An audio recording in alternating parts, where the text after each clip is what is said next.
another, but then romance hit a snag. Cause those two babes turned out to be two guys dressed up in drag.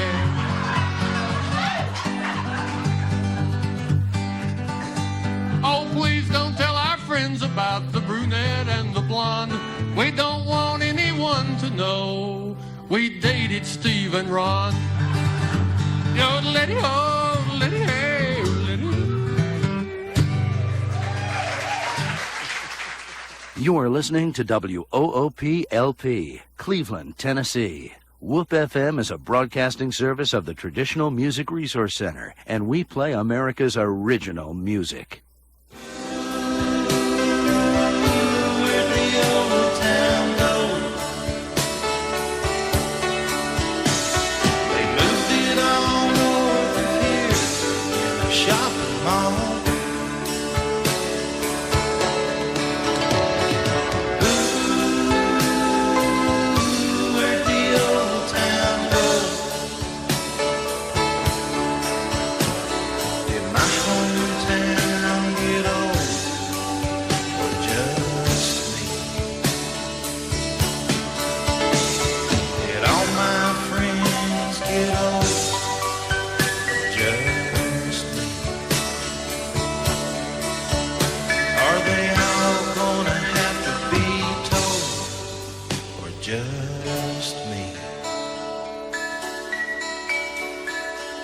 Good morning and welcome to Old Town Cleveland here on WOOP FM 99.9, or you can go to the internet at www.woopfm.com. You can call us here at 614-5553. Good morning, Debbie Moore. What's going on? Good morning, Ron. It's May the 7th, 2016. It seems like we were just here yesterday. It was a very busy, fast week. Lots of things going on in the community today. I know that the Strawberry Festival is going on over in our neighboring community, Dayton, Tennessee, and there's some other things going on in the community.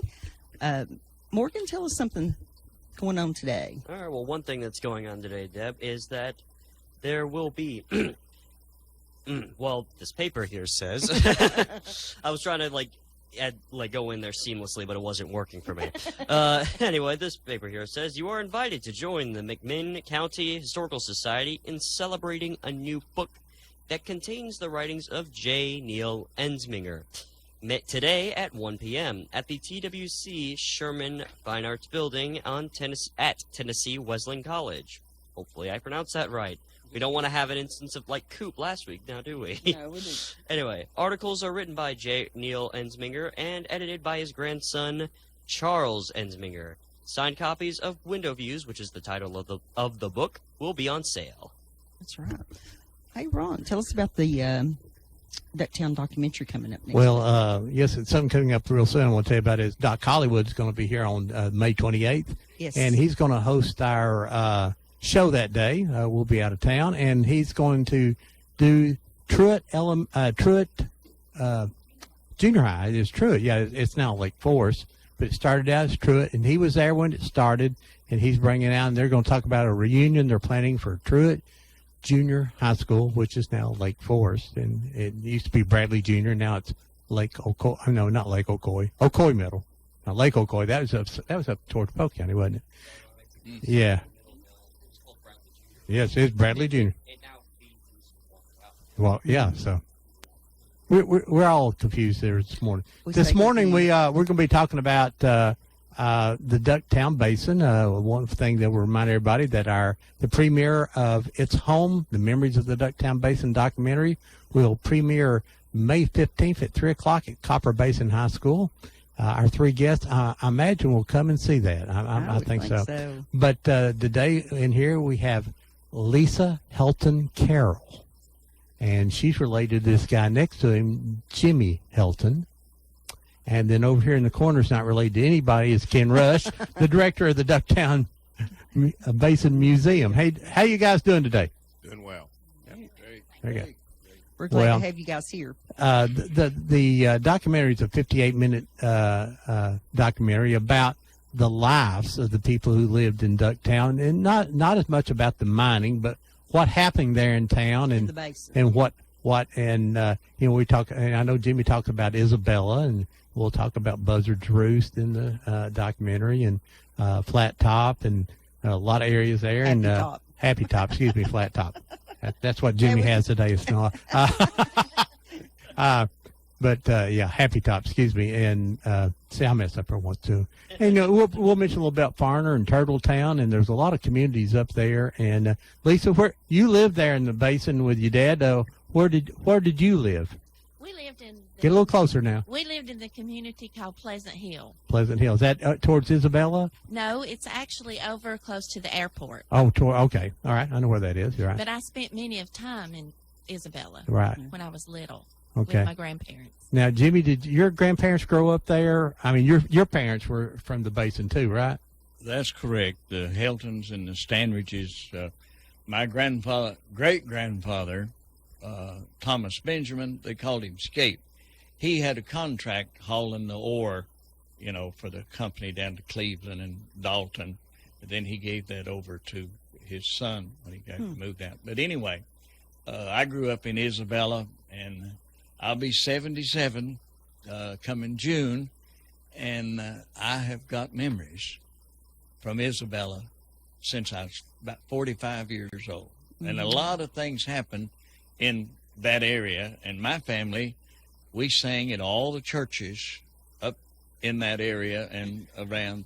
So we rubbed shoulders with people in Turtletown, Farner, and Hiawassee, Ducktown, Copper Hill, McKaysville, Epworth, Blue Ridge, and Murphy, and all around. So you mentioned the name, well, I can relate it to Well, somebody. I think you're going to enjoy. There's a few pictures of you and of your family that got into the documentary that you may don't know is in there. Oh, They're going to be a surprise. You're going to see yourself there, and you're not too embarrassed in the pictures. We got some pretty Oh, decent no. pictures. In one of the pictures, you have on a bulletproof Polyester. leisure suit.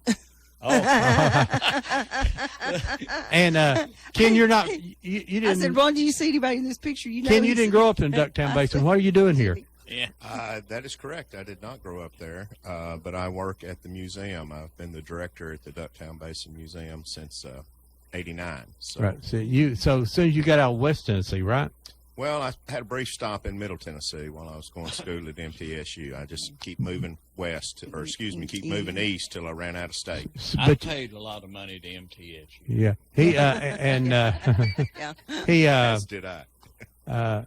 So you headed towards Ducktown Basin on your own, so you didn't have to be growed there. You came there voluntarily, That right? is correct. Oh, see, well, see, I got you out of that. Mhm. He got paid for money. That's right. Well, student loans were coming due. Yeah. Okay.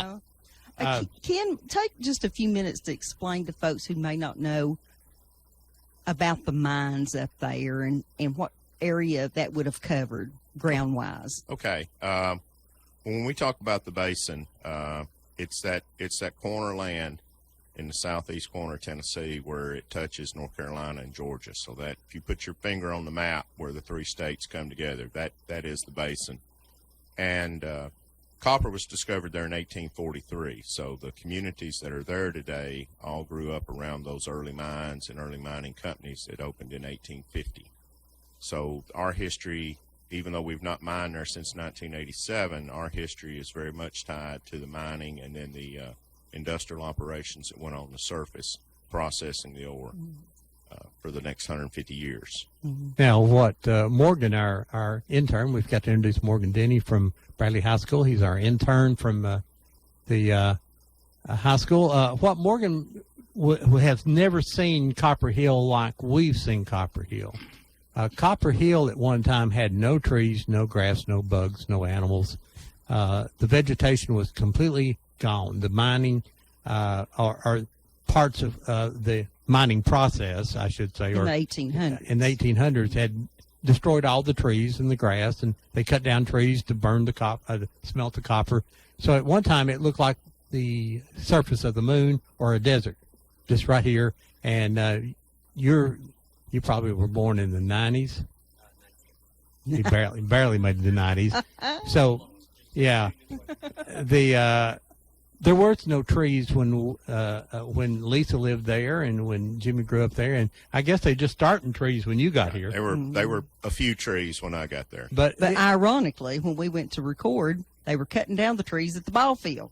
And Ron says, I don't think 20 years ago anybody up here owned a chainsaw, but they all got one No one today. needed a Now, cut- chainsaw 20 years ago. No. But literally, Morgan, there was literally no grass, there was no trees, there was no bushes, there was no dirt, there was no animals, no insects, there was no habitat for them to live in. So it was a pretty unique. You drive around the mountain, around the river, all that lushness in the river. Then you topped over this little hill, and It looked you were like a in the bomb had desert. been dropped. Yeah. Or there had been an atomic bomb dropped. We didn't know what. But as a boy, a long time in the 60s, when I was a boy, we'd drive through there. It was the most amazing. I would stick, my head would be up against the glass just looking at every dirt or missing dirt there was, I should say. There was no dirt. It was all the way down. And can you tell me, was it 5 layers of earth had disappeared? Well, not necessarily 5 layers, but probably 5 feet had been 5 eroded feet, off okay. the horizon. So no topsoil. They were still dirt. It just wasn't very good dirt. You're talking about Copper Hill being devastated with it. Isabella and Ducktown is where most of the Red Hills were. The folks over at Copper Hill, they had trees over there. And That's the rich folks, right? well, yeah, and they didn't have. You see, at Isabella is where they was doing the smelting, cutting the trees, and they'd take and lay their ore out there. And then they'd lay the trees down on top of it, and it was open air. While they'd set it afire, and the sulfur off burning that ore. Why the sulfur off of it would go up, and it'd come back down. It's like rain, acid rain, and it would hit on the vegetation, and then it was gone. And then next, the ditches started and all that stuff. But Isabella and Ducktown was where that most of the trees were cut and where most of the ditches and everything. And now, There wasn't a lot of trees anywhere, though. oh no, I swept the yard. And whenever Daddy started, he found out that where the water run off from the house down there, why, it was grassy. And he took a shovel and go down there and get that up and brought it up in the yard. And one of them fellers at work had one of them push mowers, the iron jobs that turned, the old-timey job. And he brought that and fixed it up and give that to Daddy. He brought that home, and from then on, I'd push that thing. Oh, I was just praying it would break, and everything. But we swept the yard. Everybody swept their yard, and we had a few trees in Isabella, not many. The reality was the further out you moved, the more vegetation you were like to find. The further out from, call it the center, the better chance there'd be some vegetation. But people did have trees in their yard in the 20th century, but, you'd fussed over them. You had brought the dirt in, you'd planted a tree, because, again, the acid rain and what we're talking about, most of that had ended by the 20th century, or at least to the level where it was going to kill the plants outright. Ken, the pictures of 1910 and 1918 of the Isabella plant where they used to take the ore out of the ground and bring it across the top of the road, which went around through there to go to Ducktown, and then down into the flotation plant, and they floated that stuff and everything. Why, that stayed there close, and the people, like behind Isabella Church, which was right there in downtown Isabella, why, they had trees. Munn Roper and them had trees in their yard, and in Isabella we had a theater there at one time, and an Oddfellow building. It's good we had that because there's a lot of odd people that live there. I'm not sure that's what Oddfellow meant, but My daddy belonged to the Oddfellows, so. well, Lisa, let me ask you a question. Swing a microphone around there. You are, I know you're younger than I am, and but when did you realize you were living in a place that wasn't like even Cleveland or over into McCaysville? And when did you realize Just a few miles away. that you were living in an area that Or looked a that's little just like the a way it desert? was. Probably when I went to college here. Oh, really? Like So Cleveland so you State. just didn't realize that No. you thought every place was like that? I know when we were younger, we used to come down to Cooper's. Bookstore. Yeah. There was And- a shoe store. Applers. Applers. Applers. We used to come to Applers to get shoes. Came to the And, big city yeah, to get we came to shoes. the big city to get shoes, and thought we were uptown going to eat at the Crystal. You know, that was Well, that was now, uptown. when you were growing up, I imagine that Copper Hill and Ducktown was still quite active.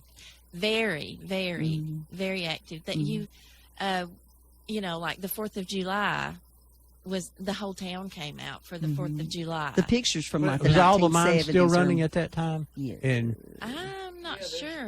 running until 84. 84. 84. Okay. So now, something else you told me that you worked for the Kiwanis Club. Now, I that's did. not the Kiwanis Club.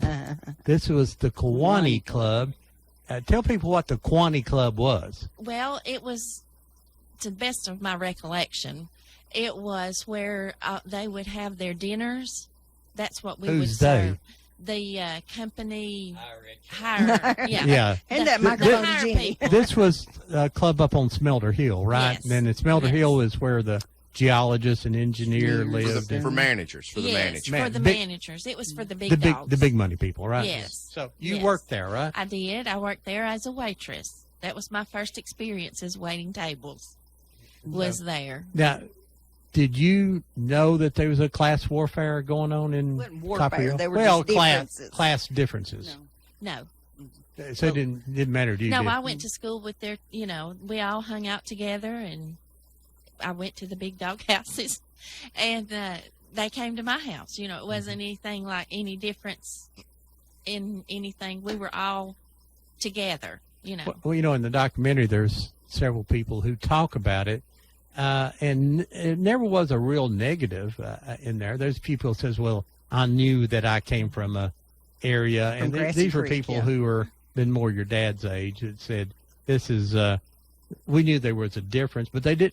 There's one school to go to, and sometime the people that lived in Buzzard Roost said they wouldn't let the people who Smelter Hill come play with them because Because they wouldn't have anything to do with it. they wouldn't let Jimmy, them anything to do with them. Pull the microphone over there. Jimmy, when you were growing up, what was that like? Well, you're talking about, like refer to the Smelter Hill crowd Yes. was the engineers and all that stuff. Well, whenever I was in school, why, I had a car my junior and senior year, and I'd go by and pick up Cecilia Burns, which was R. Burns' daughter. He was the head man at the company, and he would hand me $10 to $20 and for gas, and I'd go over and I'd pick up Judy Keffer, and I'd pick up the Rankin girls, and I'd pick up Betsy Hill. Her daddy was Happy. He's the one that hired everybody, And then the Bretts, the Branch, Ann Branch and them, and I'd take them to Blue Ridge to the Dairy Queen up there, or the Tasty Freeze, what it was, and they'd get to see all them Fannin County boys. And the thing was that they did not go out.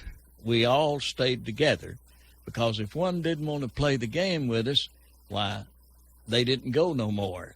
And we had that at school whenever we first went together. The Turtletown, the Isabella, and my daddy had a stroke whenever I went in as a freshman, and so we lost his payday. And if my family hadn't have been good, now, toot your own horn about being good, and people come from Dalton and everywhere to get us to go sing, and then they'd pay us for singing. Why, we made more money singing than we would if Daddy had been working, and it was tax-free. But I would take these kids, and we bridged the gap at Copper Basin High School, because we had a principal, and he told us, he said, now look, he said, we're all here together, and he got the boys together, and he said, now every one of us puts our britches on just alike. He said, now you may live out at Turtletown, and your daddy cuts timber or whatever, and he went through a bunch of stuff. And he said, you some over here at Copper Hill, and said, your daddy's got a big job at the company, making big money. But he said, now it takes everybody to get the job done, and we've all got to work together. So we started that, and before long, why, it was just buddy, buddy, buddy, buddy, all. And some people that didn't want to be friends with somebody, they just didn't want to make the step, you know, and everything. But it was a transition that we had to make whenever Ducktown and Copper Hill went together, because Isabella and Ducktown and Turtletown and Farner was over here, and Copper Hill was over here. We called that Cleveland Bradley down here. Okay. Yeah. In my Say, younger days. Jimmy, when you were growing up, where did you guys shop? When you were growing up, where did you shop? Well, Malouse and Jablish. That's in Copper in Hill. Copper Hill. Mr. Maluth, Ferris, his son's still alive, but Mr. Maluth would let you come in there, and Mama'd get my britches there and everything, because he'd let her pay like $5 a month. Mm-hmm. And he would charge stuff to everybody, and they'd go by there and pay and everything. And the Jableys, why, they had these stores, and whenever I was 6 years old, why, one of the rich men in town, Cliff Dickey, he had the Buick dealership and the Chevrolet dealership, and he heard me singing. I was standing up on the piano, and I had a pair of overalls on and no shirt, no shoes. So I was just singing, and he took an envelope out of his pocket and wrote on it, you know, something, and he handed it to me. He said, "Give this to your mother." Well, I took it to Mama and said, "That man runs on to give it to me." And she read it, and she said, "Oh, we can't do this. Here." She took it, and he said, "Now, look." He said, "I've got 2 boys," and said, "they will throw more money away in one day than this is going to cost." And what he had done, he had written to Ellis Jabley, which was one of the Jableys that owned the store. They had it right there in Copper Hill, where there's a little restaurant there right now across from the post office. I think it's a Mexican. And they had their store in there, and it said, "Ellis, fit this boy from his head to his toe and send me the bill, Cliff Dickey." Well, I had a hat, a suit. Man, I was decked out, and he wanted me to wear that and take me around to all of the singings, because he loved singing. And Aaron Flowers would come with him, and he'd come over and pick us up. He would drive, and I'd sit between him and Aaron Flowers, and he had these big old Buicks, and it'd be raining, you know, and Mama said, get your feet. Her and the girls would sit in the back, and clean your feet off. "Oh, don't worry about that." He said, "I pay boys to clean it up, you know. I've got them to clean it up." And we would go to singings and all that stuff, and did that for years and years and years. Then whenever I got to be up in high school, why, I was sitting there one day, and I got old enough to get my driver's license. Why, here comes a new Chevrolet up the hill, and behind it was a 54 Pontiac, 4-door. Got up, he come up there and handed me the keys. He said, "Now, when you've paid Cliff Dickey X number of dollars," said, "this is your car." Well, I looked at him. I said, "I ain't got no job." He said, "Look, there'll be a Dickey account way after I'm gone." Said, "Now you pay that, you know, whatever." So that was my car. It had 50,000 miles on it, and it belonged to his brother-in-law. Well, I went in there to Jack Stewart, you know, and Leland to Paris, and I was paying some on that, and I was paying $25 I worked out. Jack looked at me and said, "What are you doing?" I said, "I'm paying Mr. Dickey for that car I got." And he said, "Okay, let me have that." He wrote on it, "Paid in full," signed it, handed it to me. I said, "No," he said, "that old man didn't want you to pay him for this." And that's the type of people that I grew up with. They had. I didn't grow up heart. with anybody quite like that. Now, that No, is the kind of stories that Yeah. we tried to capture. Uh-huh. That firsthand experience of the people that actually lived there. I want to back up to something he said a few minutes ago. I mean, I just can't let this pass. Yeah. Do you notice he picked up all the girls in town? He didn't take any little boys with him over to over in McKaysville. And nothing. It was always girls. But you should see what I had sitting at home thinking.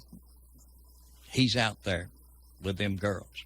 Now, her mother was one of the prettiest things you lay your eyes on. And I had a good pattern, to start with. And on this That's even worse if you was married and you was taking these girls. I know, that wouldn't have happened. That wouldn't have Would happened. not have happened, Ron. I'd have lost my hair before Lisa come along and pulled me off of the couch. That's how I lost my hair. Lisa's pulled me off the couch with him. But there's so many things, just like Coot Mason, another feller up there. We'd be at the singing. Coot would stand up and he'd say, "Hey," he said, "we need to, to get up there. Turn to page number 138, saying this, the old convention time." He'd say, "Hey, it's been 45 minutes, and it's time for Jimmy to sing again." And I was a little bitty feller and had a strong voice, and all, but I moved when I sung. And we went up, I was still moving in 58, 59. I was still a young guy, and I was singing, and I'd move, and there's a feller standing there up at Shady Grove and up in North Carolina. Look at him, said, he's trying to imitate Elvis, look at that. And there's a gentleman right behind him, big, tall, about 6'4", grabbed him and pulled him back, and he said, "I've watched that kid sing since 1946. Said he did that in 46. Said Elvis didn't come along till then." Well, this man was what they called, everybody up there knew him as the town drunk. He didn't come into church, but he would come and listen to the singing, and his mother and father and everything would come. So years later, I was working at WLSB Radio, and we also was on WKRK in Murphy, and we had radio programs both ways. And I was working at WLSB on the board and everything. And it come up that this guy's mother was old, and she was missing. Well, Murphy was playing it up for Big Six Radio, and them was playing it up that the son had done something with his mother. And that was me knowing the family and knowing everything. Why, I was sending it into Associated Press that the mother had wandered away from home and everybody was looking for her. Well, it come to find out she had wandered away and was going across the field toward Highway 64, and she got her dress caught in the barbed wire fence, and she laid there and died. It was cold. And so that proved out, and that made me, I forget the guy's name that used to be over Associated Press out of Chattanooga. Why, from then on, he called me to get me to check on stuff and everything. But I've had a real good life. And Lisa here, when she was a little girl, why, us men would work, and the wives would come and pick up our checks. Oh, tell them. Yeah, don't tell her story. Let me have the microphone just a minute.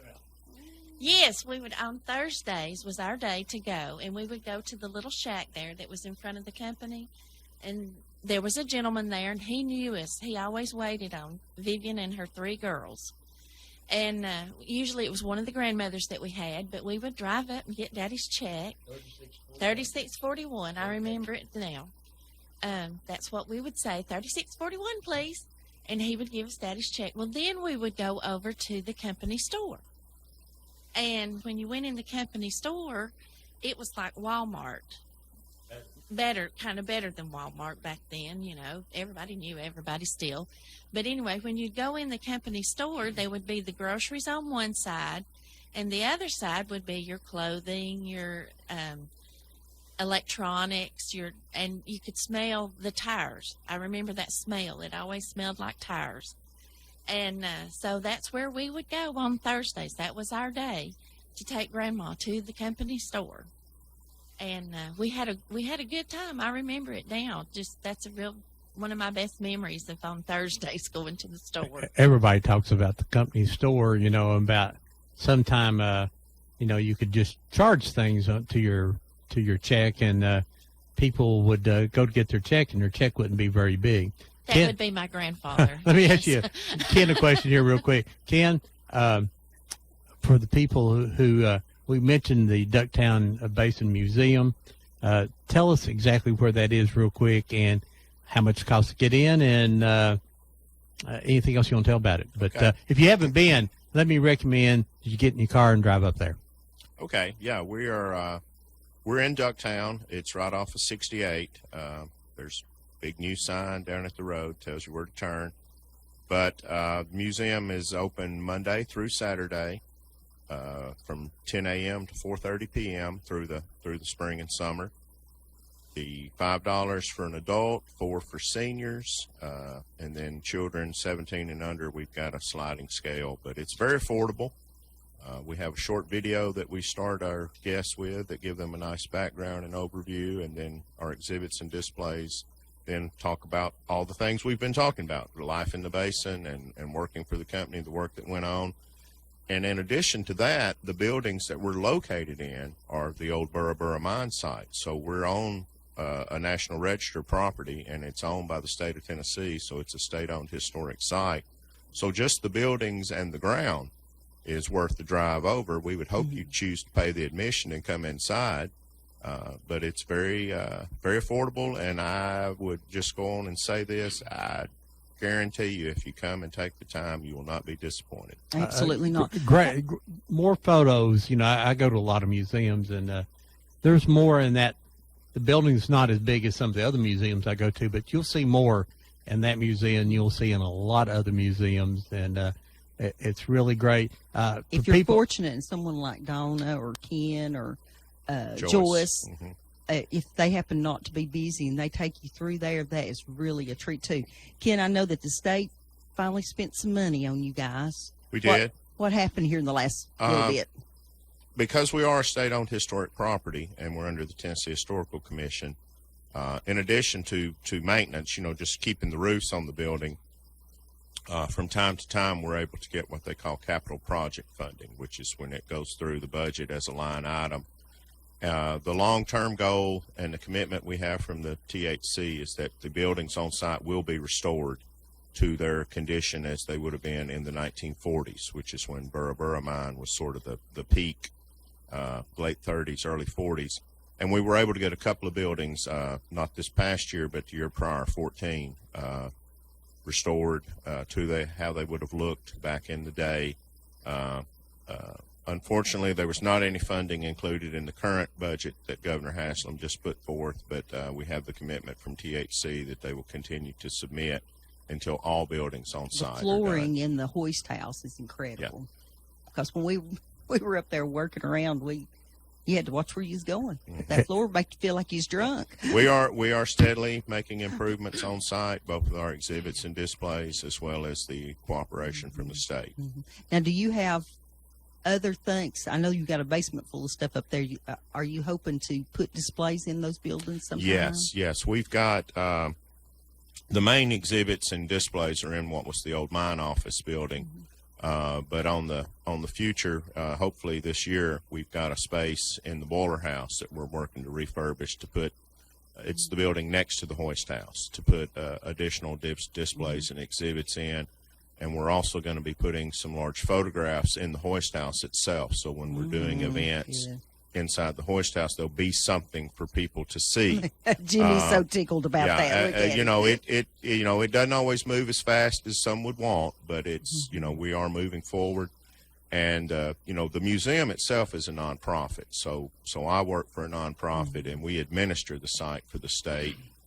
We also just recently received a grant from USDA that's going to allow us to do outside interpretive signs for all the buildings and the artifacts that are on the Wonderful. property, and develop a walking tour, because we're 10 buildings on 17 acres. I mean, the main displays are just in one building, but there's actually 10 structures on 17 acres. What's that building right next to the office? Is it the machine shop or something? Yes, the first one down the hill was the shop building. It had a blacksmith shop, a machine shop, a carpenter shop, and a rock drill repair all under one roof. When I see that building, it seems to me that would be an ideal place to put displays because it's close to where you guys are, and it seems to be kind of fenced in and stuff. There's a photo that if anybody's seen anything about Ducktown, they've seen the big hole or the collapse of Burra Burra mine. And The if you iconic picture. if you go to the museum and pull into the parking lot, you're going to walk across the parking lot to the building and look down into that hole. Now I had probably Now that hole's farther away than because I tried to throw a rock and I didn't make it. It's a lot farther away than I thought. I'm it kind was. of a slow learner sometimes, and we'd been up there a couple times, and I'd really enjoyed the museum and stuff. And I finally looked at Ron one day, and I went, "Oh, we're standing on the Burr property," and he went, "Okay, Debbie," you know. And I don't know what I thought I was looking at, and I was just like, then all of a sudden I was going, "I've seen pictures, I know what I'm looking at now," and he's just like, But "Poor little baby." You know, if you grew up anywhere in a 120-mile radius of the basin there, you probably drove through there going to the Cherokee or coming back through Cherokee or going up for, you know, you went through there and probably are very familiar with the area. So if you haven't been back into that area in a long time, you won't recognize it because they have done an amazing job of reclamation. Is that the right word? Of trees and grass. And like I say, we were there filming, and there was someone running a chainsaw. And I'm going, I just remember that no one would probably even owned a chainsaw back in the 60s, but they were cleaning out the baseball field which was a big cultural center for any community, the baseball field, and you had one there, and they actually found home plate again. Tell us about home plate. I want you. It's a pretty amazing home plate. Okay. The part of our 17 acres is the old ball field that the company had put in, and you had everything from what we today might call industrial league teams, the company teams that played on it, and then you had Little League playing on it and softball playing on it, and then just pickup games going on it as well there within the community. And the lower portion of our property had gotten incredibly overgrown. Again, you would not think that could happen in the basin, but it did. And we wanted to get it cleared back off to make that not only an open space be available for people to use, but to get our view back, because historically, you know, when you were on the hill at Burra, you could see into town, and town could see you up on the hill, and that those trees and all that had grown up had sort of taken that view away from us. We were almost isolated. So in the process of going in there and clearing that out, they were down there moving, getting the trees out, pulling the stumps, and lo and behold, there was home plate. It was built to last. It's obvious the company had built it. It was a steel plate they had cut out in the shape of home plate with about a 4-inch steel pipe welded to it, about 1.5 feet long, and then a steel base plate on that. So once you put it in the ground, you could have slid in there hard as you wanted to, and that home plate was Now, not Jim, moving. was it there all your life? That Oh, home it was plate? there when we played. And you come in there, you didn't come in there face first because that steel was there. You come in there, and if you come in face first, you had your hands up in the air and slid across it. But I fixed a picture of the ball team. You've seen it, and with all the boys and everything. And we lost one game that day. Erastus Geyser and I didn't show up from Isabella.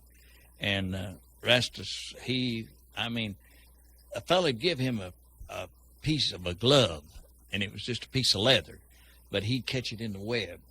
And we didn't lose. I mean, we won everything there for years. But a minute ago, you was talking about the back to Ken's thing here, because I can talk all day about it. But you was talking about the shops, and Marvin Berner is the one to be credited up there with telling the safety department they bought a video camera, to take that video camera out and go around to all of the plants and interview the men, and to go down in the mines and all. Well, you know, Deb Arp was one safety man that come around interviewing, and then Billy Wayne Chastain, he was the cameraman, you know, and everything. So Billy Wayne did a good job, him and Gerald Enner's daughter, Jennifer, doing that for the basin and telling the story. But it wouldn't have happened if Marvin Werner hadn't have told him to go do it. And you'd go up there, and I used to put the lights in up at the general office. I'd work as an electrician. You'd walk through there, and Marvin, you'd go by, and he'd say, hey, Jim, hey, come here. Have you got a copy of these videos that we've made? It didn't matter who you were. If you worked there, you know, and your friend and everything, because everybody there was friends with each other. Hey, take a set of these here, and there was 10 to a set, and a lot of people got those, and I have a set. So Billy Wayne did with the mines, and one of them is the shop that you're talking about. Why, it is on there, and they could make anything. We had the people that worked there, the craftsmen. I mean, whatever you wanted, if you could draw it out for them, get it in their head, somebody could make it. And I that's think one that was thing. one of the things that surprised me so much, because everyone, I don't think it actually ended up in the video, but everyone talks about how the company supported all the community activities. If you were having a parade, you called the carpenter shop, and they came down and they built little fancy booths for you Yeah. that put your products in. And if you needed a home plate, somebody just said, we need a home plate. But the company supported that community, and the taxes that they paid supported all of Polk County. And I'm sure that everybody there is missing all that now. Hey, folks, we're here on Old Town Cleveland. We've opened up the phones. You can call us here at 614-5553. I got Lisa Helton Carroll, Jimmy Helton, and Ken Rush here. And your dad told us something before you got here this morning, Lisa. Uh-oh. Swing the mic around there for her. Okay. Here's the microphone. She's going to need it. He said, okay, all right, just a second here. We'll go ahead and push it there, and we'll get. But Lisa, your dad says you can really sing. Go. Sing us one. I got one. I did it one time. Yeah. That's all it need. That's all that need to be said. All right, caller, you're live on Old Town Cleveland. Morning, Ron. Good morning. I just wanted to call in and comment on the documentary. I was privileged enough to get to preview it, and I certainly appreciate it. You and Deb having us. You just like the chili I served. Well, and the Brunswick stew, and the orange cake, Debbie. Yeah. But I can mix up a cake mix. Let me tell you. Another wonderful job, like Caney Creek, of a story that really deserves a need to be told. Good people story, and I thoroughly enjoyed every minute of it. Just, I don't have a photographic memory. I'll have to watch it more than one time. But, for example, the fellow that had traveled worldwide and ended up coming back, coming home to live there and so forth. And lady tell about sitting up on the hill on Friday nights and watching Watching the people down on the L fight, Jimmy. It's all good. Every minute of it. Like I say, Donna tries to steal the show. I mean, she's quite the storyteller. yeah, but certainly a human story that deserved being told.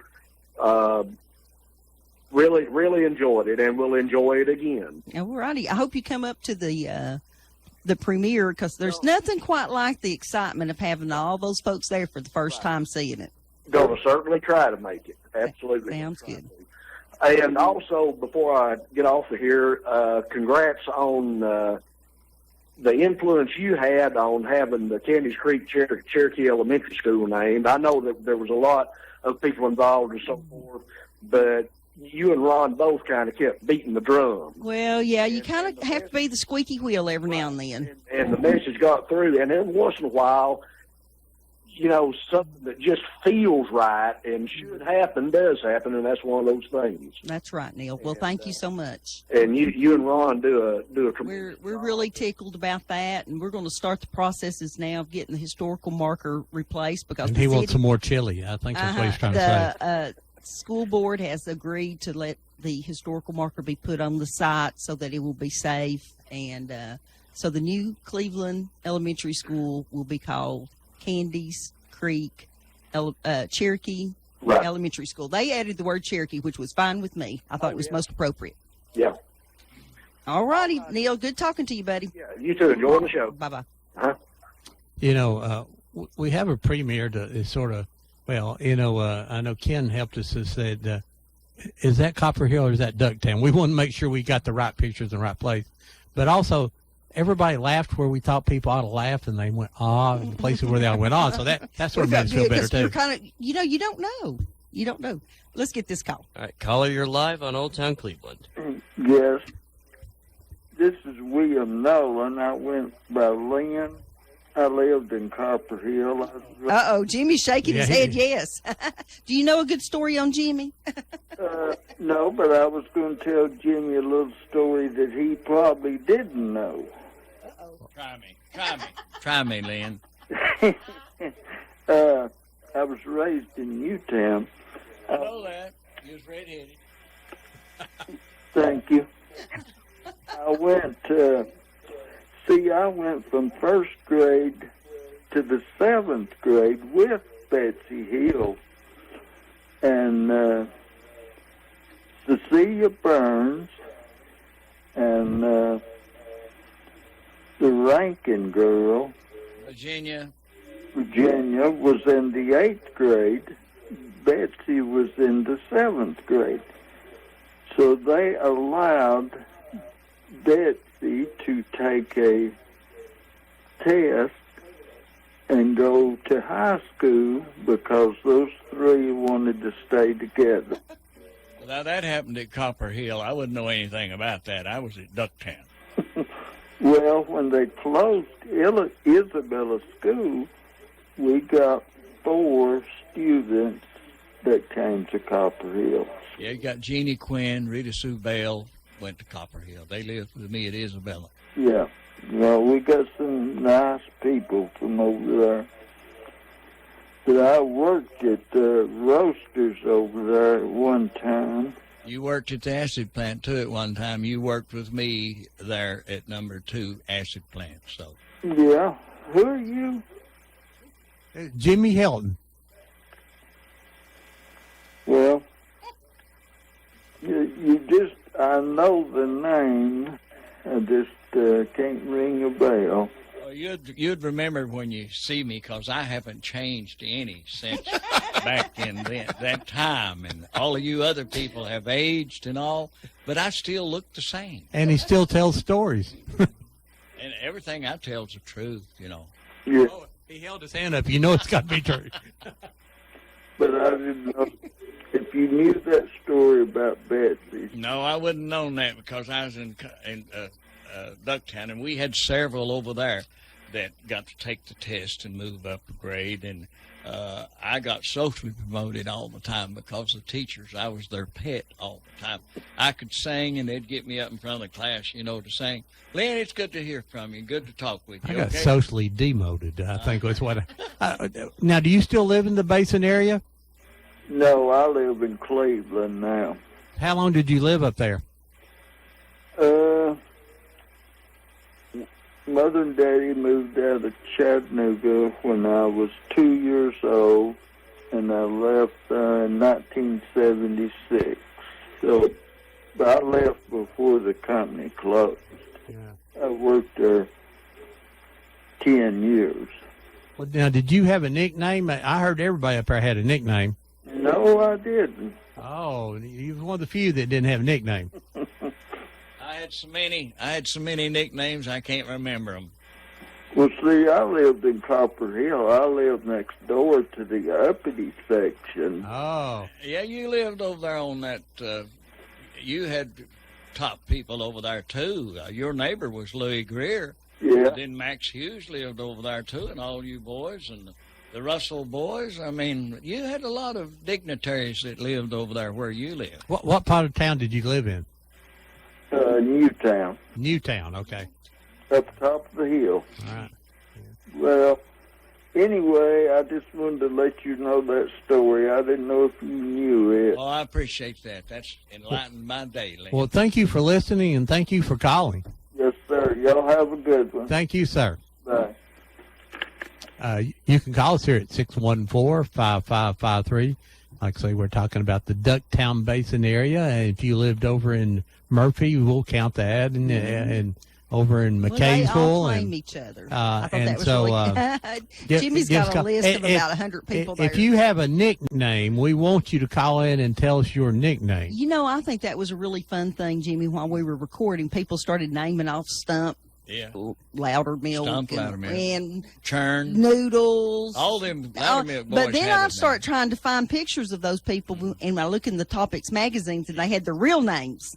So Yeah. I never could hook anybody Well, up. you with got a their list of nickname. people that you worked with there. Well, these are the folks that I delivered papers to in about What- 1950 something. Well, read And them the names. people, the people that lived in Isabella, I've got about 85 names. I'm not going to read Well, them. I'll tell you. read some of those off there. People like to hear Well, their name on the radio. We've got, like one of the prominent families in Isabella's was the Sisson families, and there's several different groups of those. And then the Harrises, that was there. He had a store, Mr. Harris. We had in Isabella alone. See, I live there, so I know all about that. But we had McGee's store, we had Sisson's store, we had Pouch Mull's, a big 2-story beer joint there. Then we had Harris's store. Then we had Gaddis's store. And then we had Emmett Gaddis's. Daddy had that store. Then Emmett had a little garage right by the side of it. And then we had the Geyser's store. And then we had the company store. And then up on the hill up there, McAllister Hill, while we had Dean's store. And then we had the Stewart store up there, my great-great-grandpa's store, and they named Stewarttown after him. But anyway, talking about the Harrises, why, this Bob was his name, and he had a store there in Isabella, and he had a bunch of girls, and one of them married Hugh Kendall there. This is a pattern with you, Jimmy, talking about all the girls. Oh, I love them women. Yeah, well, I Lord, was going to there say, ain't I nothing mean, no I've better. noticed that about every other conversation when they had girls. Buddy, I had 5 sisters and a mother, a wife, 3 daughters, and You 2 had- grandsons. You hadn't mentioned them. We're talking about girls. Yeah. You hadn't mentioned your family now. But the Harrises, they had 2 girls that was school teachers, and they had gone to Atlanta, and they was in the Weinkauf Hotel spending the night, and the Weinkauf burned, and those 2 girls were burned, and they were from Isabella. Well, the mother, Mrs. Harris, in her 90s, why, I'd go up and sing up there on Highway 64 at Harris's Chapel, and she'd be walking, holding her Walking cane?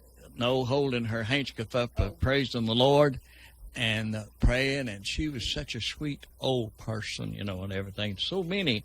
Then we had the Shieldses. That was another big name there, the folks in Isabella. And they had, these people had the big houses and all that stuff that I talked about on there. And then we had the company houses was over here. And then the houses out in Isabella that was the big pretty houses was the prominent people that lived out in that area. But we had so many folks, and we'd all gather at Isabella Church, and Stone Hampton would take us his truck over to Wolf Creek, I love this story. and we coming back one night and got coming down the Highway 64 where you turned off there to go down to Isabella where McFadden was shot there, he was the man that was building the road while he was the deputy, and he wouldn't give his gun back to him. So the feller, I can tell you his name and everything, stood up above there and shot him, and he was laying there. And Short Loudermilk, Short was Wilbur, and him and his daddy went down there and covered him up. But we turned off there. I was just looking throwed at you that- like, wait a minute. I This turned is- around and this somebody is got years. murdered. This is years before that we come down through there, and I just wanted you to hear that story. But as we turned off, the boys was a shouting, there's a singing and a shouting. They had to stop the truck, and they had to get off, and there's a shouting, and we'd take and go down to the church. Everybody'd leave their cars there and ride on the back of that truck to church. And that was Well, something. Jimmy, that- tell them about your mom, them moving her piano so that y'all could go sing. Well, that's what we'd do. Take that Stone Hampton's truck and back it up there. Big and flatbed. take the piano and push it up to the front, tie it down, and then the people would get on there and had benches and everything out of church to sit on, and we'd do that. And at that time, why, that was in the 40s, and my family was singing on the Midday Merry-Go-Round in Knoxville with How long did it Lester- take you to get to Knoxville from the basin? Oh, Lord, we'd leave at 6 o'clock in the morning to get to Knoxville to be on that program from 11 o'clock till 12. And Lester Flatt and Earl Scruggs and Grandpa Jones, the other one, Archie Campbell and all. And then James and Martha Carson come and joined us in 1950 from Atlanta. And they loved my mother because my mama had a left hand that just wouldn't quit on that piano. She got it from her daddy. Her daddy used to, when he was a young man, he was a teetotaler, and he played in the beer joints and everything, and he could flat give that. But she could play that under the double eagle and all that, and they'd do their things and lay down on the floor and put the bass up on their feet and all that stuff. Then in 48, 47, we come down here to Cleveland, and they thought we was members of the Church of God in McKaysville. Because you move around. But yeah. we just went over there to sing for them at the Church of God because, you know, they like good spiritual singing and everything, like people to move it. And my mother's uncle married, or my daddy's uncle married my mother's aunt, Preacher Bob Bell, and he would go there and we'd go over there and sing. And the state overseer come up there from Cleveland, heard us sing, and nothing to do him but for us to come down here and sing for their big get-together that they had, the assembly. And, you know, they had them tents stretched together down through there. And Mama wouldn't let me. I was just real small, and I had twin sisters, Marlene and Arlene. And one of them had to be a hold of one hand, and the other had to be a hold of the other before I could move. Now, I seen this. I watched them. We was up a-singing. We was singing that song like, I'm going to have a new body someday, a glorified body that will never decay, and stuff like that, you know. Man, people that know that's going to happen and they can feel, you know, the touch, why, they begin to shout and everything. Then they got around to taking up the offering, and they took up offerings in them little wash tubs. That's what Ron's daddy used to say. Yeah, I They seen didn't that. pass the plate. They passed the wash tub. That's what it was. But that was, you know, that was back in the 40s, and the family went on, and my little sister sang in a quartet. The family had radio programs and everything, but the Lord really blessed us and used us, and I sent you that thing showing, you know, that that we was inducted into the Georgia Music Hall of Fame, and I was Now, from do you Isabel. have any videos of your mom playing music? Yeah, I got Mama singing. The burglar van. I should have given The you what that. a man? The Burglar Man. Well, I would have loved to have that. Now, Jimmy did you have 8mm movies that you had transferred? And he'd worked on it for months, and it got here like yesterday. I got it. And so we missed all of those for the documentary. The- I was just so sick when he starts telling me what it was in them. I was just. You can thankful. see Isabel. But now, how long had it been since you'd seen those movies? Oh, Lord, back in the 50s or Is that 60s. right, when they were Yeah, when new. we were taking. Yeah.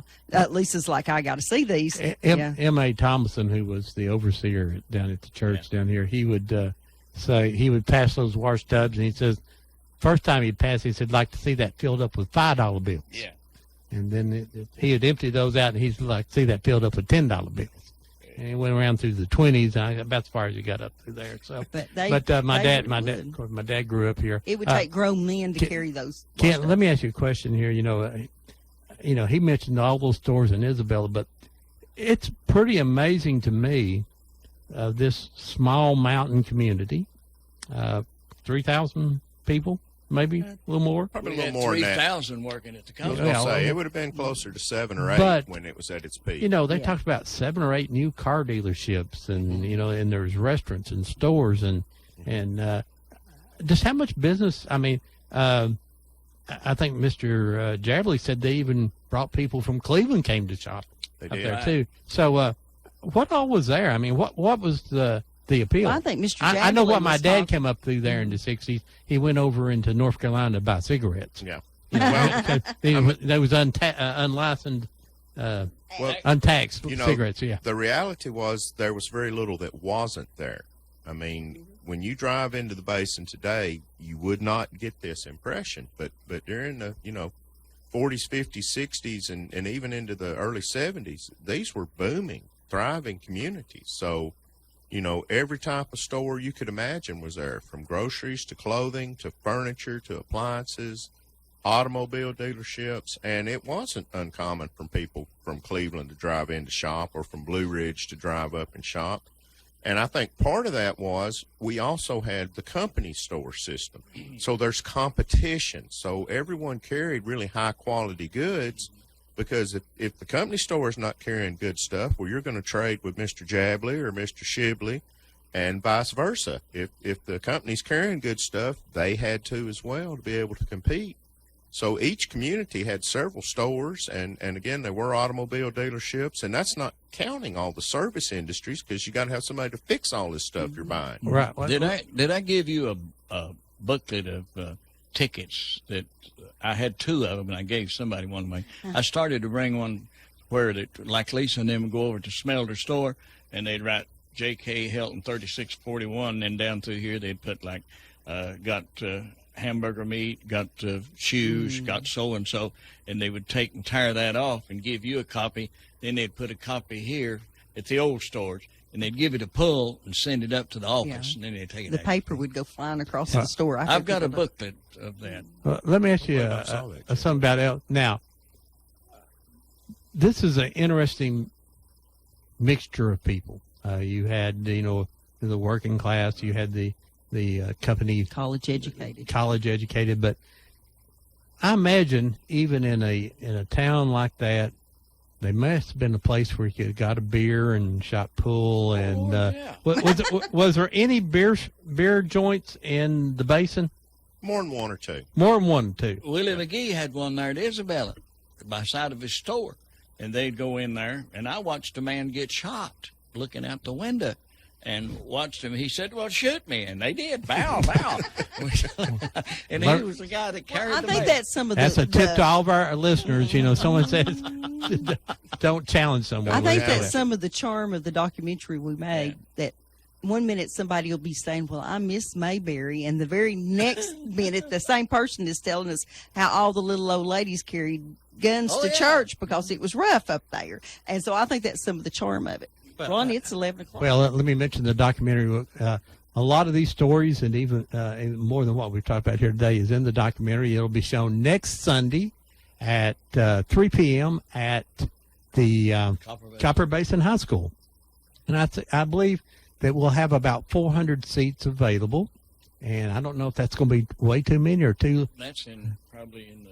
Yeah, That's just up in the bleachers, I believe. Well, I said, I think that's what we're going to do. We're going to have one side of the bleachers, and Mr. Turner there from Polk County, Copper Basin High School. And let me say, Dave Turner, the principal there, has been very gracious to us, allowing us to come in there, and we'd like to thank him.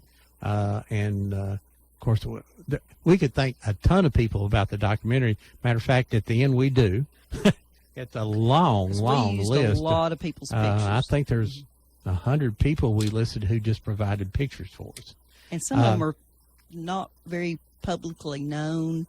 Ron Singleton's photography, he made Really photographs great. in the 70s, and he's got an eye for it, and he's so modest. And his picture showed up in the Polk County News the other day, and he thanked me for putting his name on it. And I'm thinking, thank you for letting me use this gorgeous picture. But there is something very artistic about the landscape, and he captured it. He understood it. And I real quick, sang at his wedding. He's fabulous. Ron's very talented. we interviewed 18 people, and I think Jimmy, yours was 44 minutes. You can imagine that we have several hours of video that didn't make the documentary. The documentary is 58 minutes. So everybody got their turn on screen somewhere along the way, and we just had to pick the stories that went together. I don't remember what I said. Well, you'll soon see, and you'll say, "Oh, can't believe I said that." No, It's really good. You come off really good. What we are doing, each of those people that we interview, we are giving that the complete interview to the Ducktown Museum for that. They'll have all that footage, and I'd say it's several hours, and that oral and visual history will be available at the Ducktown Museum forever. So that was part of why I was all on board for helping you because I knew you were going to do the legwork for me Right. to get these stories Well, recorded. and There's hundreds of other stories still available in the basin there. Mm-hmm. You know, like I say, we just scratched the surface. Someone mentioned there was something that they lived there, been there 30 years. I think it was Mr. Proctor who left there. It's, you know, it was when he graduated high school, is either go to work in the mines or he joined the Navy. And he went through the Navy, stayed 35 years. 30 years. And I don't know what his rank come out, but he had all kind of ribbons on his things. But as soon as he got back, after he traveled all around the world, you know where he wanted to come back and live? Mm-hmm. He wanted to come back and live in the Ducktown Basin. Well, he grew up in Ducktown. He used to shag the flies that we'd foul off. Oh, he talks about he talks about The sitting baseball up field. watching the baseball field. But you know, this is a man that lived anywhere in the world. I mean, literally around the world, and couldn't get there. And matter of fact, there's a lot of people who left, traveled, and they came back, and to the Ducktown Basin. So you know, and I think that's the appeal of a little of the story that we tell is that although they weren't trees as we know them here, and there wasn't bugs and grass, but you still had dances, you still had politics. I've got the amplifier that Joe Husky and Ed Millsaps used in Ducktown YMCA back in the 50s to do the dances. Joe Husky and Ed Millsaps did that. The YMCA had a lot of things going on for them Oh, there. Lord, yeah. And Uncle George Freeman, talk about him, he come to Isabella and got me to come to Ducktown to play baseball for him. And then, you know, he got on up in years, but he was the rock. You know, that happens to all of us, Jimmy. Get Well, on up I in don't- years. I know it. Your hair's turned gray, mine's turned loose, and I've got 3 heads at the house. well, Ron's turned. If you don't like white. this one, you got another one just like it at home, right? Hey, it's time for us to take our morning break, and we always play at the end of the our sponsorships here. We play a song called "Gone Home." We'd like to dedicate that to all the people in our community who's passed this week. We always say, as people die, so does history die. And one other special thing, this is Mother's Day, so we'd like to dedicate "Gone Home" to all those mothers who's gone on. Deb's mother and my own, I think, Lisa, your mom's now. So, do what? It is. Yeah. Tomorrow. We're playing the This song is today. free. We're going to play the song We today. ain't gonna be here tomorrow. We got to do it today. Push the buttons, Hey, Morgan. Push the I buttons. may have said that, but you don't supposed to catch those mistakes. We can cut your pay, boy.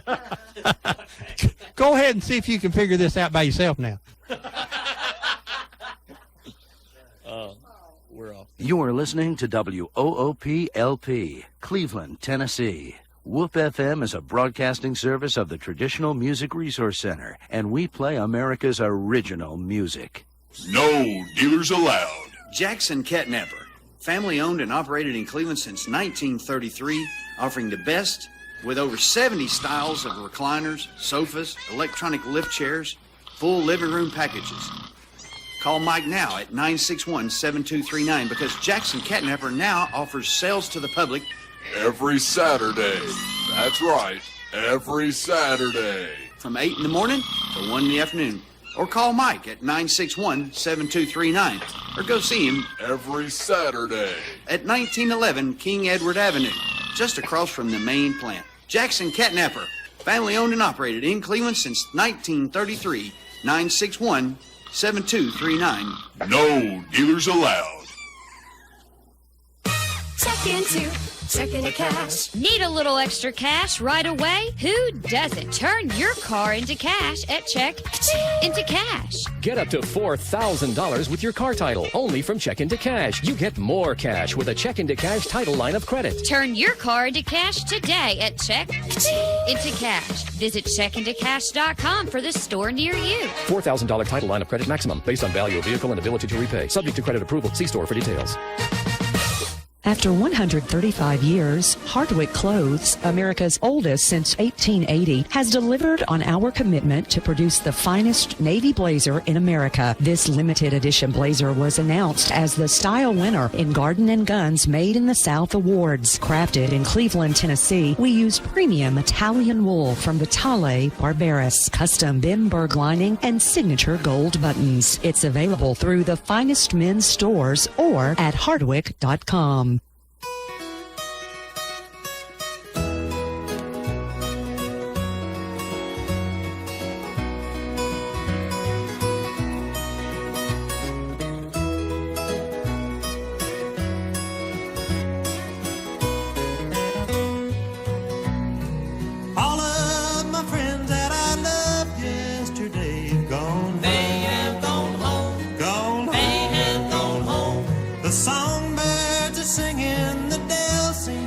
saved, gone home. They have gone home, gone home. They have gone home. They've joined the heavenly fold. They're walking the streets of pure gold. They left one by one as the work here was done. Gone home. They have gone home, gone home. They have gone home.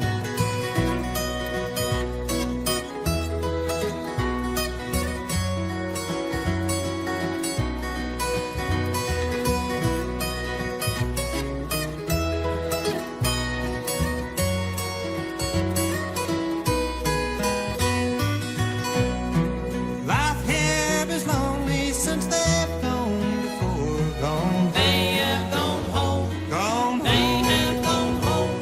The old weeping willow that stands by the door sadly sighs. They have gone home. Gone home. They have gone home.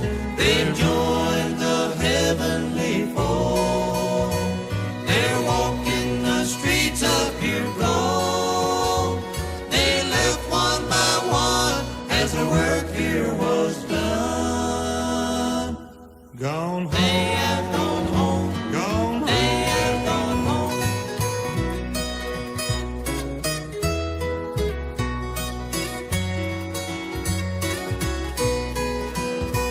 They've joined the heavenly fold. They're walking the streets of pure gold. They left one by one as the work here was done. Gone home. They have gone home. Gone home. They have gone home. And now for a track from the local band Tennessee Tea featuring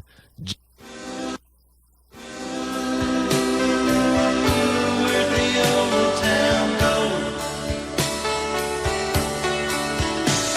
They moved it on over here in the shopping mall. Ooh, where'd the old town go? Did my hometown get old? Or just me? Did all my friends get old? Or just me? Are they all gonna have to be told?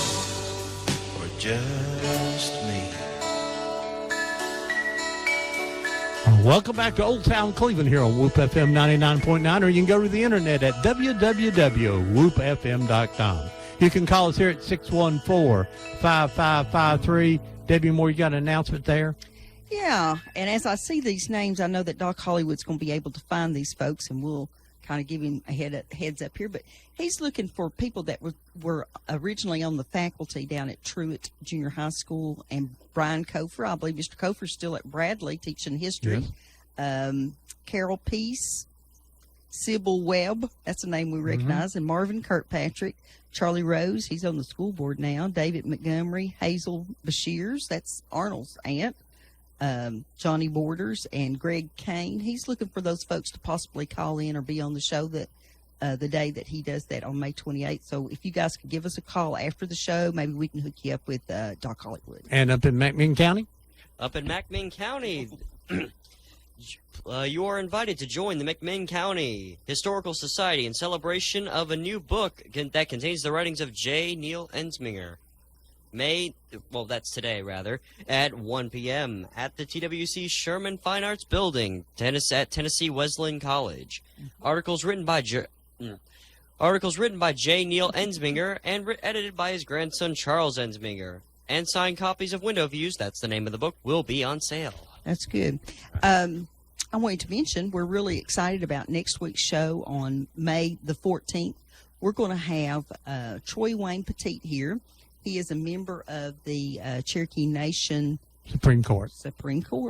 And he's become a friend of ours in our travels across the different states to do work with the Trail of Tears. He is the executive director of Trail of Tears, and he made a special effort to be here next Saturday with us, and then he'll be going to Decatur, Alabama, and dedicating some markers on the Trail of Tears. So we're excited to have him in the studio. He portrays Samuel Houston, who grew up here, later became the governor of Texas, and grew up on Hiwassee Island with the Cherokees. And he does a portrayal of him, and an outstanding storyteller and historian, and we're just honored to have him here. It's pretty odd to get the Supreme Court justice of any place to hear, but he's the Supreme Court justice of the Cherokee Nation. I always tease him. I went out to Tahlequah, and he found out I was there, and he said, well, bring your friends over, Debbie, and I'll take you all to lunch. I'm buying. And I was so excited because there's all these wonderful Cherokee cafes and things in downtown Tahlequah.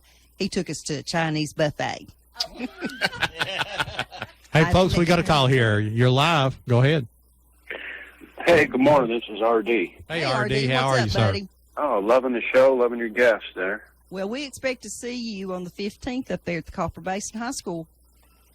I'll do my best with mom and dad's situation here. Okay, well, then you just need to pick you up a DVD then and watch it with them. I will. Your guest there, I was looking up, he mentioned the Weinkauf Hotel fire. I was looking that up on Gen Disasters here a while back. It's still the worst hotel disaster fire in the U.S. So. Wow, RD, how many people were killed in it? Do you remember reading it? 119, I think. Oh, my. I imagine that led to a lot of safety rules being made. There's a good resource for you, too. It's Gen Disasters. Arnold, there's a piece in the Blue Ridge paper about 2 weeks ago or last month. Mr. Webb, that was one of our commissioners, his father was the fireman that answered the call to that. And there's a whole big page with the Fannin County paper on that. And it was really a good story, telling about the people. It really wasn't a good story, but it was a good coverage, Right. is what I'm saying. And let me tell you, and while we mentioned that, the Polk County News has been doing in their in the newspaper up there a weekly history from the paper. I think that's not the name of it, but they're going back and finding old articles and history from out of the old Polk County News, which says 1880, and putting it in the paper. And that's just a really great articles in there, and like, if you grew up in the Polk County area, you probably remember a lot of those. We had two areas. We had Polk County, and then we had the Copper Basin. Above the mountain, below the mountain. That's not politically correct, but that's above the mountain, below the mountain. Okay. Yeah, RD, go ahead. Well, like I say, you look up Gen Disasters on the internet, like Generation Disaster, and there's all kinds of newspapers. You can search by state, search by event. Great stuff right there. But your guest, I wish there's one thing in this area I've always been fascinated with, and if you'll touch on that, sir. Two actually for me. One being the Good Government League after World War II, if you can and if you will. And I know it's a touchy subject, but well, it's funny, RD, that when we got ready to do the video, and we had two little ladies that was glad to talk about it on film. So that's they touch on it, and I'm sure it is a tip of the iceberg. Well, now RD, I and my family was the singers for the Good Government League whenever they would get together in Benton. And Jim Boggs and Burton Brown are the two fellows that really went and got everything for the Good Government League. And they both of them lived in the Isabel area. Jim lived at Pleasant Hill area. He was Bass Boggs' son. And then Burton Brown, he lived at Isabella, and he was in my daddy's Sunday school class. So they had Jim in jail over there, Jim Boggs. And so the folks is there, including the constable and all. And Burton walks in, and he's wanting to see Jim. And, oh, yeah, okay. And they just tickled to death, because here's these two guys that had really went to war for him. And they're going to let him. So Burton just smiling, just talking, and he's a real fine feller, till you got on the wrong side of him. And then he just reached and grabbed one of them's gun, and he took and put every one of the police officers and all in the jail let Jim out, and him and Jim walked out of the jail, walked up through there, and turned the corner at Malou's store and went back around through there and got in his little Ford truck, and away they went. Now, then both of them got killed. Jim was sitting on a stool right above the place where Lewis Wright and them got killed, and Bob Barkley back years later after Jim got killed, while he was sitting at Ralph Marchant's store there, eating a sandwich, and he was shot from the back room and shot him off of the table, shot him off of the stool. I sung at his funeral. And then later, when Burton Brown was killed, why, I sung at his funeral. And the Browns lived at Isabella, and, we were close over there. But Burton would come to the house and talk to my daddy about the scripture, and he was quite concerned about his soul salvation, and he knew that he was going to get killed because, there's about 34 killings took place up in the area up there, and nobody was ever sent off for it. Right. RD, you hear a lot about the Battle of Athens. It's a big story that you can find. No one died in the Battle of Athens. One black fellow got shot in the arm earlier in the day. That's the only thing. A lot more happened in the Good Government League in Polk County, and matter of fact, I had a teacher at Bradley High School who was very involved in it. His name was Frank Lowry. He was in the Times Magazine as being one of those who helped take over the courthouse when they finally took over the courthouse from the county government back in 48, 49. It's a big story. It needs to be. Somebody needs to record everybody's stories, but we really have a hard time getting folks to talk about it. Well, now, they had the guns, they brought the military in there, and they had their guns up on top of the bank, which would shoot down across the old steel bridge going into Georgia and up down through there, and to go over there, a little boy, and that happened, in 48, 50, somewhere around there. And Mr. Jabley told me off camera when we were talking on the phone one day, he was saying that the stories need to be recorded now. And he was saying that at the age 14, he saw the National Guard on one side of the street armed, and I don't know who the other group was, but it was the local folks. I don't know if I don't know enough shotguns. I don't know enough to know. I can call some of them's names. Well, was that the Good Government League guys? Yeah. They were standing on the other side of the street, and they basically stared each other down. And thank goodness no one fired the first shot, or it would have been a bloodbath. Been chaos. But they RD, there was a lot of explosions too, because there may have been dynamite in it somewhere around those mines up there. And so, but there was a lot of explosions also. You got any other questions, RD? We may have lost him. RD. He may have hung up so he could hear. Yeah.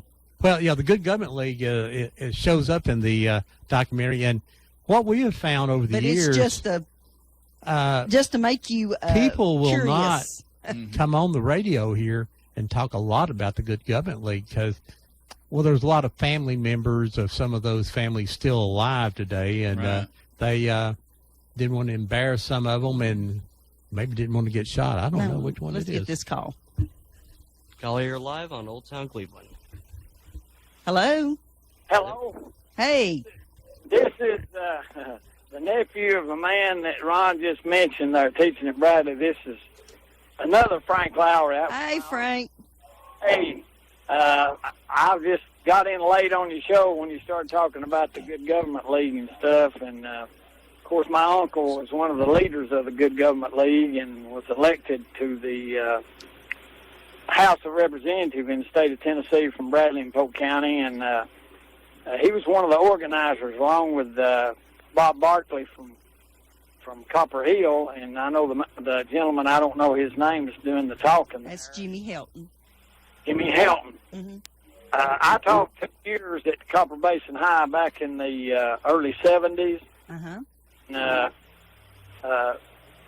got to know some of the people y'all interviewed for your documentary. Yes.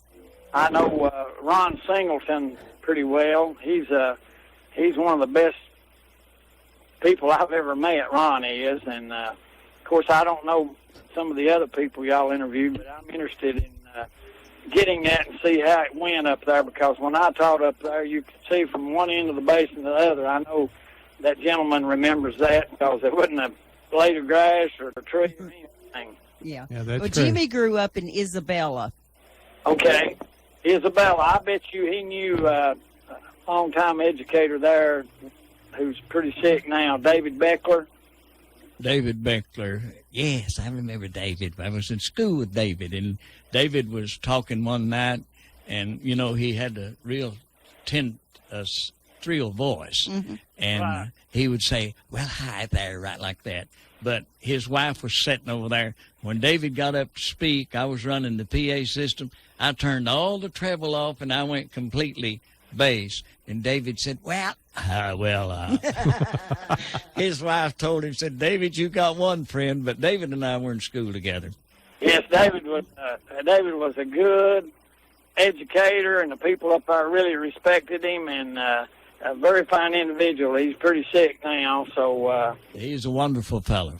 yes, a wonderful fella. And hey, I enjoyed my 2 years in the Basin area. I got to know some good people.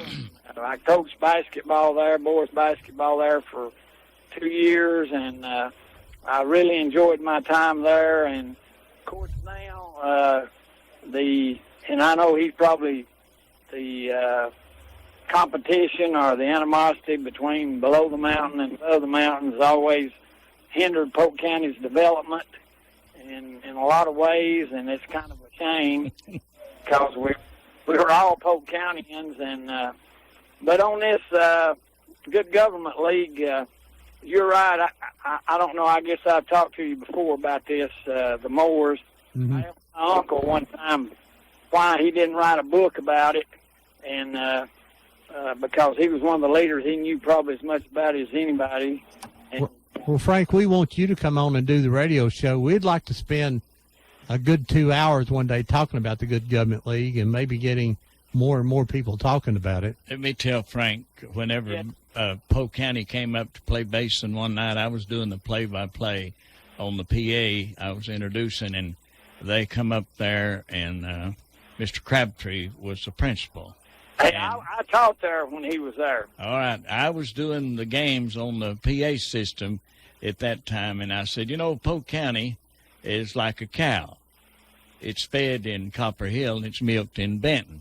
Oh, Mr. Crabtree coming tearing up through there. You're going to get us into a fight. Hush up. Yeah. Well, there probably was already fights up there. Yeah, that's what I've heard that before, and they kind of changed it around because at that time the Copper Company was the biggest taxpayer in the county. Right. They said, what was it? They said, the cow is fed up there, but it's milked in Benton. That's correct. Right. Our governor is the one that said that first, and I heard him say it, and I repeated it. Well, Frank, you need to come do our show here soon.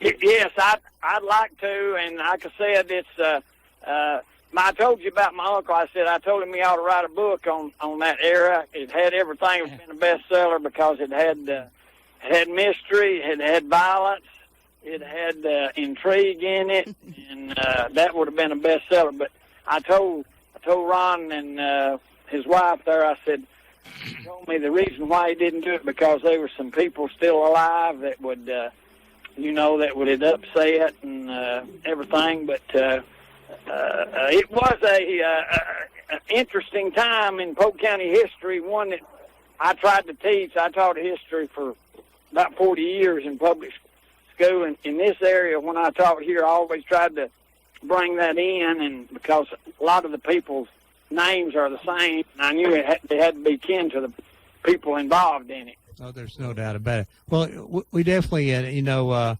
I say, everyone's heard of the Battle of Athens. Is not as many people has heard about the Polk County, but actually the Polk County was the battle. Athens was just a story, and I hate to tell that to the people of Athens, but it's a pretty interesting story in Athens.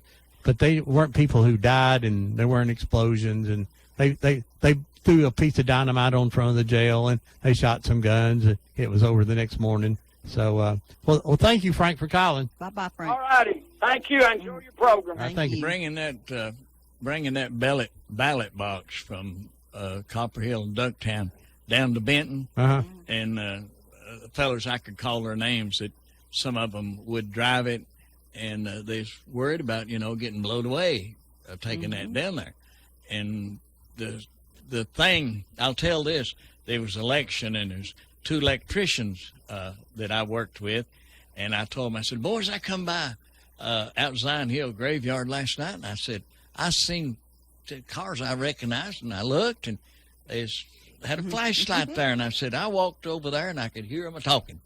And I called the guys' names, and both of them are dead now, so I'll not use their names. But they was prominent in the area, and politicians and all. And so I said, one of them said, come on, Joe, come on, let's go. He said, no, I'm not going. I'm not depriving him his right to vote. And he's getting the names off of the tombstone.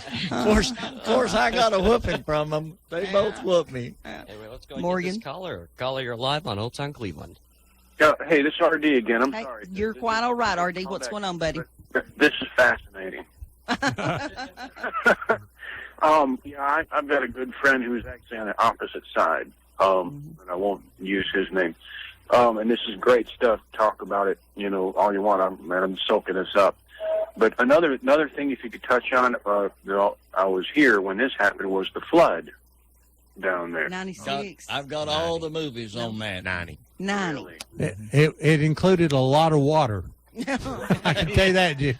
Well, I will tell you what is not on the documentary that was recorded the day that we did the recording is Mr. Jabley had come to warn the people in downtown Copper Hill that they needed to evacuate. There were people there in boats evacuating the people out of his apartments that were in the second story of his dad's old building. And he stayed around too long, and he got stuck there. And he witnessed all that from the second story window. And he talks about the appliance store next door that once the window was busted out, there was washing machines and dryers going down the street. And Refrigerators are the best thing to get on if you're having a flood. Yeah. Refrigerator, get on a refrigerator. So, yeah. But now that was almost the nail in the coffin for Copper Hill. They were suffering from economic disaster because the company had shut down, and then the big floods came along, and a lot of the mom and pop places didn't open back up. We had it there. Copper Hill didn't get no relief from the president, and I can still hear those politicians that was on the other side. They'd say, yeah, but you know who didn't give Copper Hill money? They give it to Georgia, and all it was is Copper Hill and Polk County and their representatives did not ask for relief. But Georgia was on top of it, and they asked for relief, and they couldn't ask for relief for Copper Hill. Georgia couldn't. But I've got films of that, and there's lots of films, and I went in the First Baptist Church. I had a PA system set up there, and I opened the door at 5 o'clock that evening to go in, and I was on the side of the church going to town, and as I opened the door, why, it was up still about 3 foot in the church at that time. It went up to 7.5 block high in the sanctuary. And when I opened the door, well, the coffee pot met me there, and I shut the door right back right quick, and these little boys was running, hey, let me in there. So I went around to the back and stayed around there, and the water was still up against the church at that time, 5 o'clock in the evening. And I went and opened the door and went in, and Lydia Kilpatrick, Bob Kilpatrick's wife,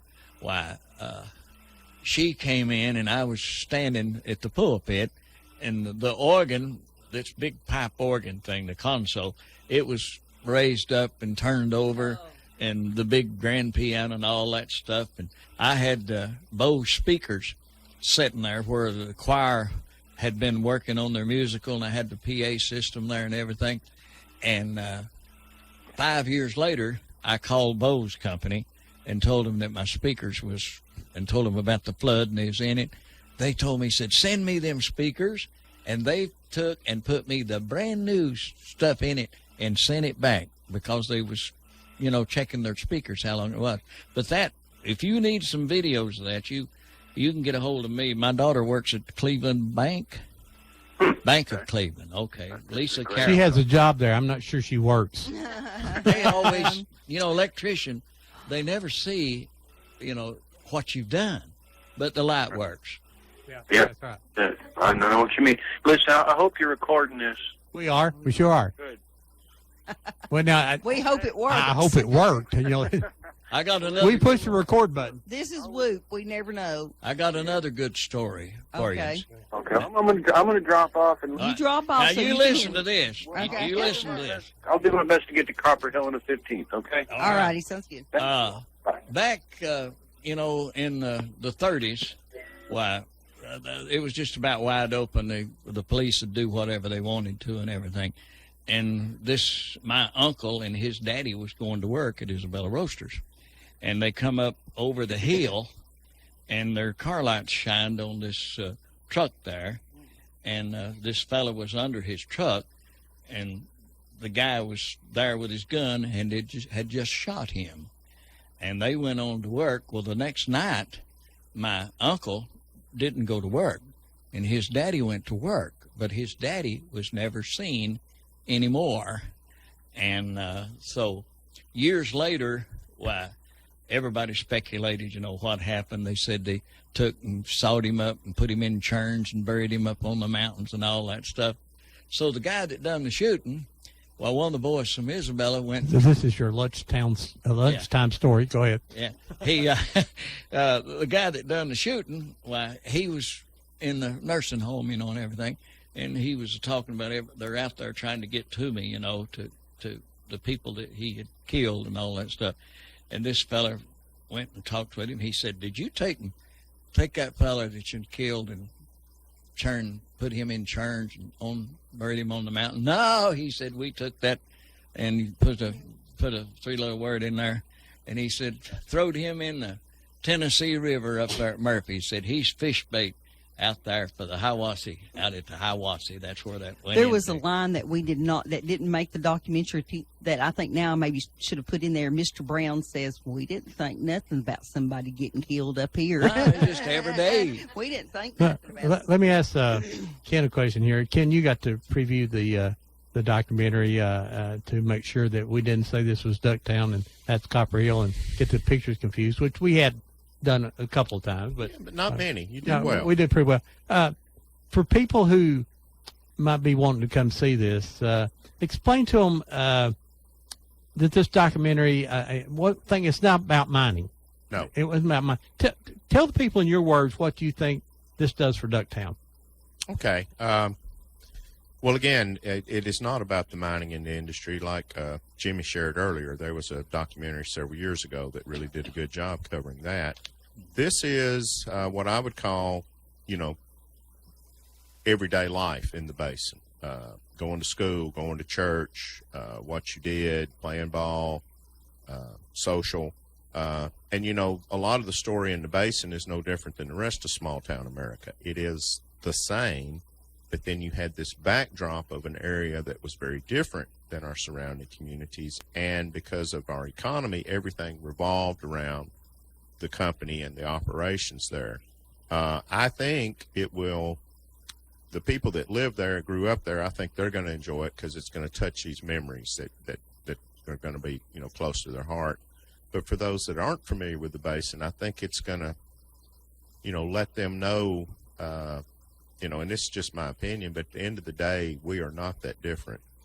People are people, life is life, but this is a little community that had something very different than every other area. So it's going to let them sort of see into that window of what it was like. It's the American spirit, where no matter where you lived. If you lived in a river town, you had to get used to floods. Mm-hmm. If you lived in in the northern part of the country, you had to get used to 4 foot of snow. Mm-hmm. So in this area, you had to get used to no grass or no trees, or are limited, I should say.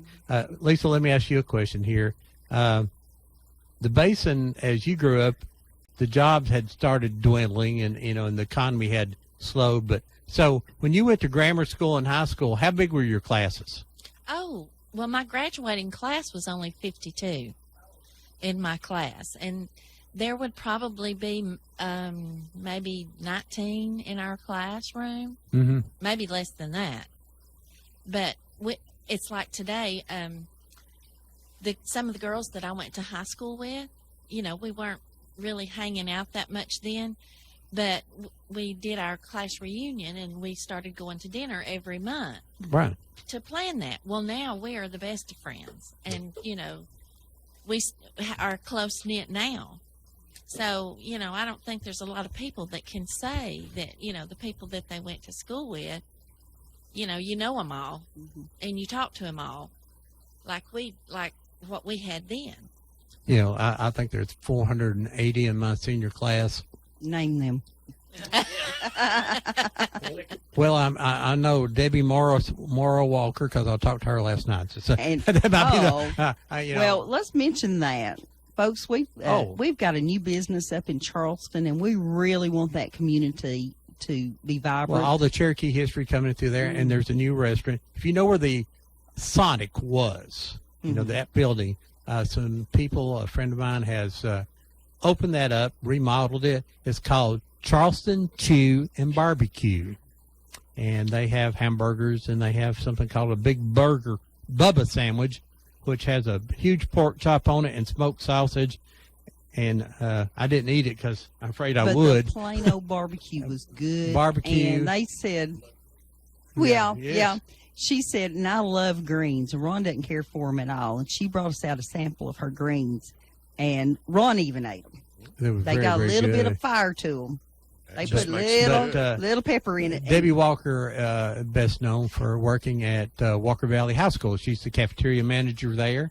And the public comes to eat in her school cafeteria. And so she, as she's getting closer to retirement age, she started a little business and on the side there. And it's called Charleston Chew and Barbecue. And it's the old Sonic. And if you go in, tell them Ron and Debbie. And they're planning on opening an ice cream parlor there, too, which gets my attention also. And all that stuff I shouldn't eat, Jimmy, that they have everything I shouldn't eat. They've got it there, and it's good, which makes it we'd like to encourage you guys that when you're out on Sunday afternoon and you're eating, eat at these mom and pop places. I know that we went up to the Copper Grill up in Copper Hill one Sunday afternoon, and it was very good. I had the bourbon burger. It was messy, so it was really good. But anyway, I mean, support they was stuff running all over my face and got it on my shirt. I want to ask Ken something. Ken, you hadn't been in town very long when the flood occurred. What long-term effects do you think that flood had, or what's your memories of that time? Well, I was actually in a conference in Nashville that morning, and someone came in and said, "I think it's flooded where you work." And I said, "I kind of doubt it. I doubt Ducktown's underwater, but Copper Hill might be." And it was. Probably the roads getting to it. Yeah. I think what you said, Debbie, was true. There were several small businesses there that were already struggling, and they just were not able to get back on their feet after the flood. So we lost a lot of shops. We lost a lot of restaurants and small businesses, and you lost some buildings because some of the buildings that were damaged were never rehabbed. So it was it was like a one hammer blow followed by another one. But the one thing that did happen is, I'm back in town the next day, and the whole community is down there cleaning out the buildings, and everybody pitched in, and they're shoveling the mud out of businesses, and they're gathering up the stuff and what could be salvaged. And, several of those businesses did restart. And it was an opportunity again for that community spirit to shine through. There were so many people out there who did not have a dog in the hunt. It wasn't their business. They weren't related to them, but they were down there helping everyone get cleaned up. And I'll tell you, if you want to make a little donation, a great place to make a donation is to the Ducktown Basin Museum. Ken knows how to stretch a dollar. Well, we try. Because he swings the hammer a lot himself. Every time we go up there, Ken's painting or mowing, and so he does a lot of that work himself. So he knows how to really get some bang for the buck. We will let the Copper Basin Museum sell the DVDs. So if you guys are looking for a fun afternoon, go up and go through the museum and pick up a copy of the DVD, and you'll be able to order it online from the Old Town Cleveland .com. We appreciate that too, yeah. Debbie. Well, that'll help you out a little bit. Yes, it Mr. will. Jabberley talks in the documentary. A great gentleman, and I say, and there's moments in this that you're going to laugh, you're going to do and then you giggle a little bit. And if there's not some moments that don't bring a tear to your eye, then you're not probably human. I mean, really, you just can't watch it because it does that, you know. So you talked about Mr. Sism. We've got a song that he wrote called "Farewell to Ducktown." 1925. Yeah. Oh, that yeah. different one. Well, that we actually have some of that song plays in the documentary, and basically talk One of about the the things culture we- of the community. There's a lot of musicians come out of there. Yep. Lots of musicians came out of there. One that Famous and unfamous. Oh, Famous yeah. in their own communities. we had Tommy Magnus from Minter Bluff was the number one fiddler for Roy Acuff, and he was the top fiddler, you know, the nation. Mhm. Wow. And Tommy Magnus, and he was Mhm. from Minter Bluff, and he was married to. And whenever I was on the Grand Ole Opry on Sunday night, they had Grand Ole Gospel, and I was sitting there, me and Brock Spear, and Roy Acuff was sitting there talking, and Roy looked at me and he said, "What do you think about this?" I said, "This ain't going to go." I said, "You got gospel music here on Sunday night." Him and Grant Turner were doing it. And I said, "People go to church." I said, "The church people go to church." I said, "They won't come out to this." And you had about a half an auditorium, and they was paying you big money to come, and they couldn't afford to keep that up. But Roy Acuff and him had tried it, and he was quite interested in the area because he wrote that song about the man dead on the highway. I can't remember the name of it. Some might remember it. But he come back from North Carolina, up Bryson City or somewhere, and he said that this car had hit a tree, and it had them suicide doors, you know, on it and open. And the guy went out and hit the tree with his head, and he's laying there on the road. And he said he stood there and watched, and he said he listened, but he didn't hear nobody pray. And he sold a million. I've heard that. I don't know the name of it. I was going to tell you a gentleman that come from the Basin area. He lives out on next to your sister now. His name is Stan Beaver. He's related to the Beavers up there. Stan Beaver wrote a song called "There's a Rocket in My Pocket," and he's in the Rockabilly Hall of Fame. And he's a kid from the Ducktown Basin, and there's some Beavers still around, I believe, up there. Eb Beavers was a real fine gentleman. He was my baseball coach, and his brother Leon is the one that brought the radio station into the area. Leon was a bass player too. Was a bass player at one time, and he's playing was up he? my daddy's band. Okay. So, and that's his. Leon would be his father. Would be Stan's father. Mr. Jabberley says something in the. Now, which Jabberley is it? One of them just died recently. Howard Jabberley. I think that's his uncle. Was it his uncle or a brother? I think it's his uncle. Well, Mr. Jabberley. Richard's who you're Richard, yeah. Richard said that he talked about how great the business was. He talked about his dad building the store and how great things were. And he said he thought that you could have probably made a living back in the 40s. You could probably made a living if you'd put a popcorn stand out on the street corner. You could have made a living. That's how good it was. He says, as good as it was then, it's that bad now. But he talks about people coming from all around the areas and 8 car dealerships and 4 or 5 barber shops he's and also restaurants. mentioning too that there were people from all those areas that came there to work, right, and to shop, and so the money came back to the Cleveland where the people lived, and so that the companies up there made a big impact. I've got to ask. I'm going to see how old Lisa is here. Oh, no. All right. Tell me where Three Bears is. Three Bears Trading Post? Yeah. It was. Well, she's not that young then. I remember. I have lots of fond memories of there. I believe now it's a little restaurant. Restaurant Yeah. and Video store and Video Tannenbed. Yes. Yeah. Oh, you saw Yes. Apple. Yeah. Yeah, Had but 5 roads come together. but tell us in where this Three spot. Bears is. Well, It's right there in the middle it's of right everything. there in the middle. Yeah. Right there in the middle. But I will say that one of my favorite memories is actually my grandfather used to come and get us on Saturday morning, and at Talent Drugstore, they had that old countertop like thing with that huge old timey cash register. And we would go there on Saturdays, and Papa would get us a cherry Coke. That was the best cherry Coke around town, was at Talent's. But another one of our favorite memories, my sister had just texted me about one of our favorite memories was the Miners' Week. Week. And that's where everybody came, and there was something to do every day.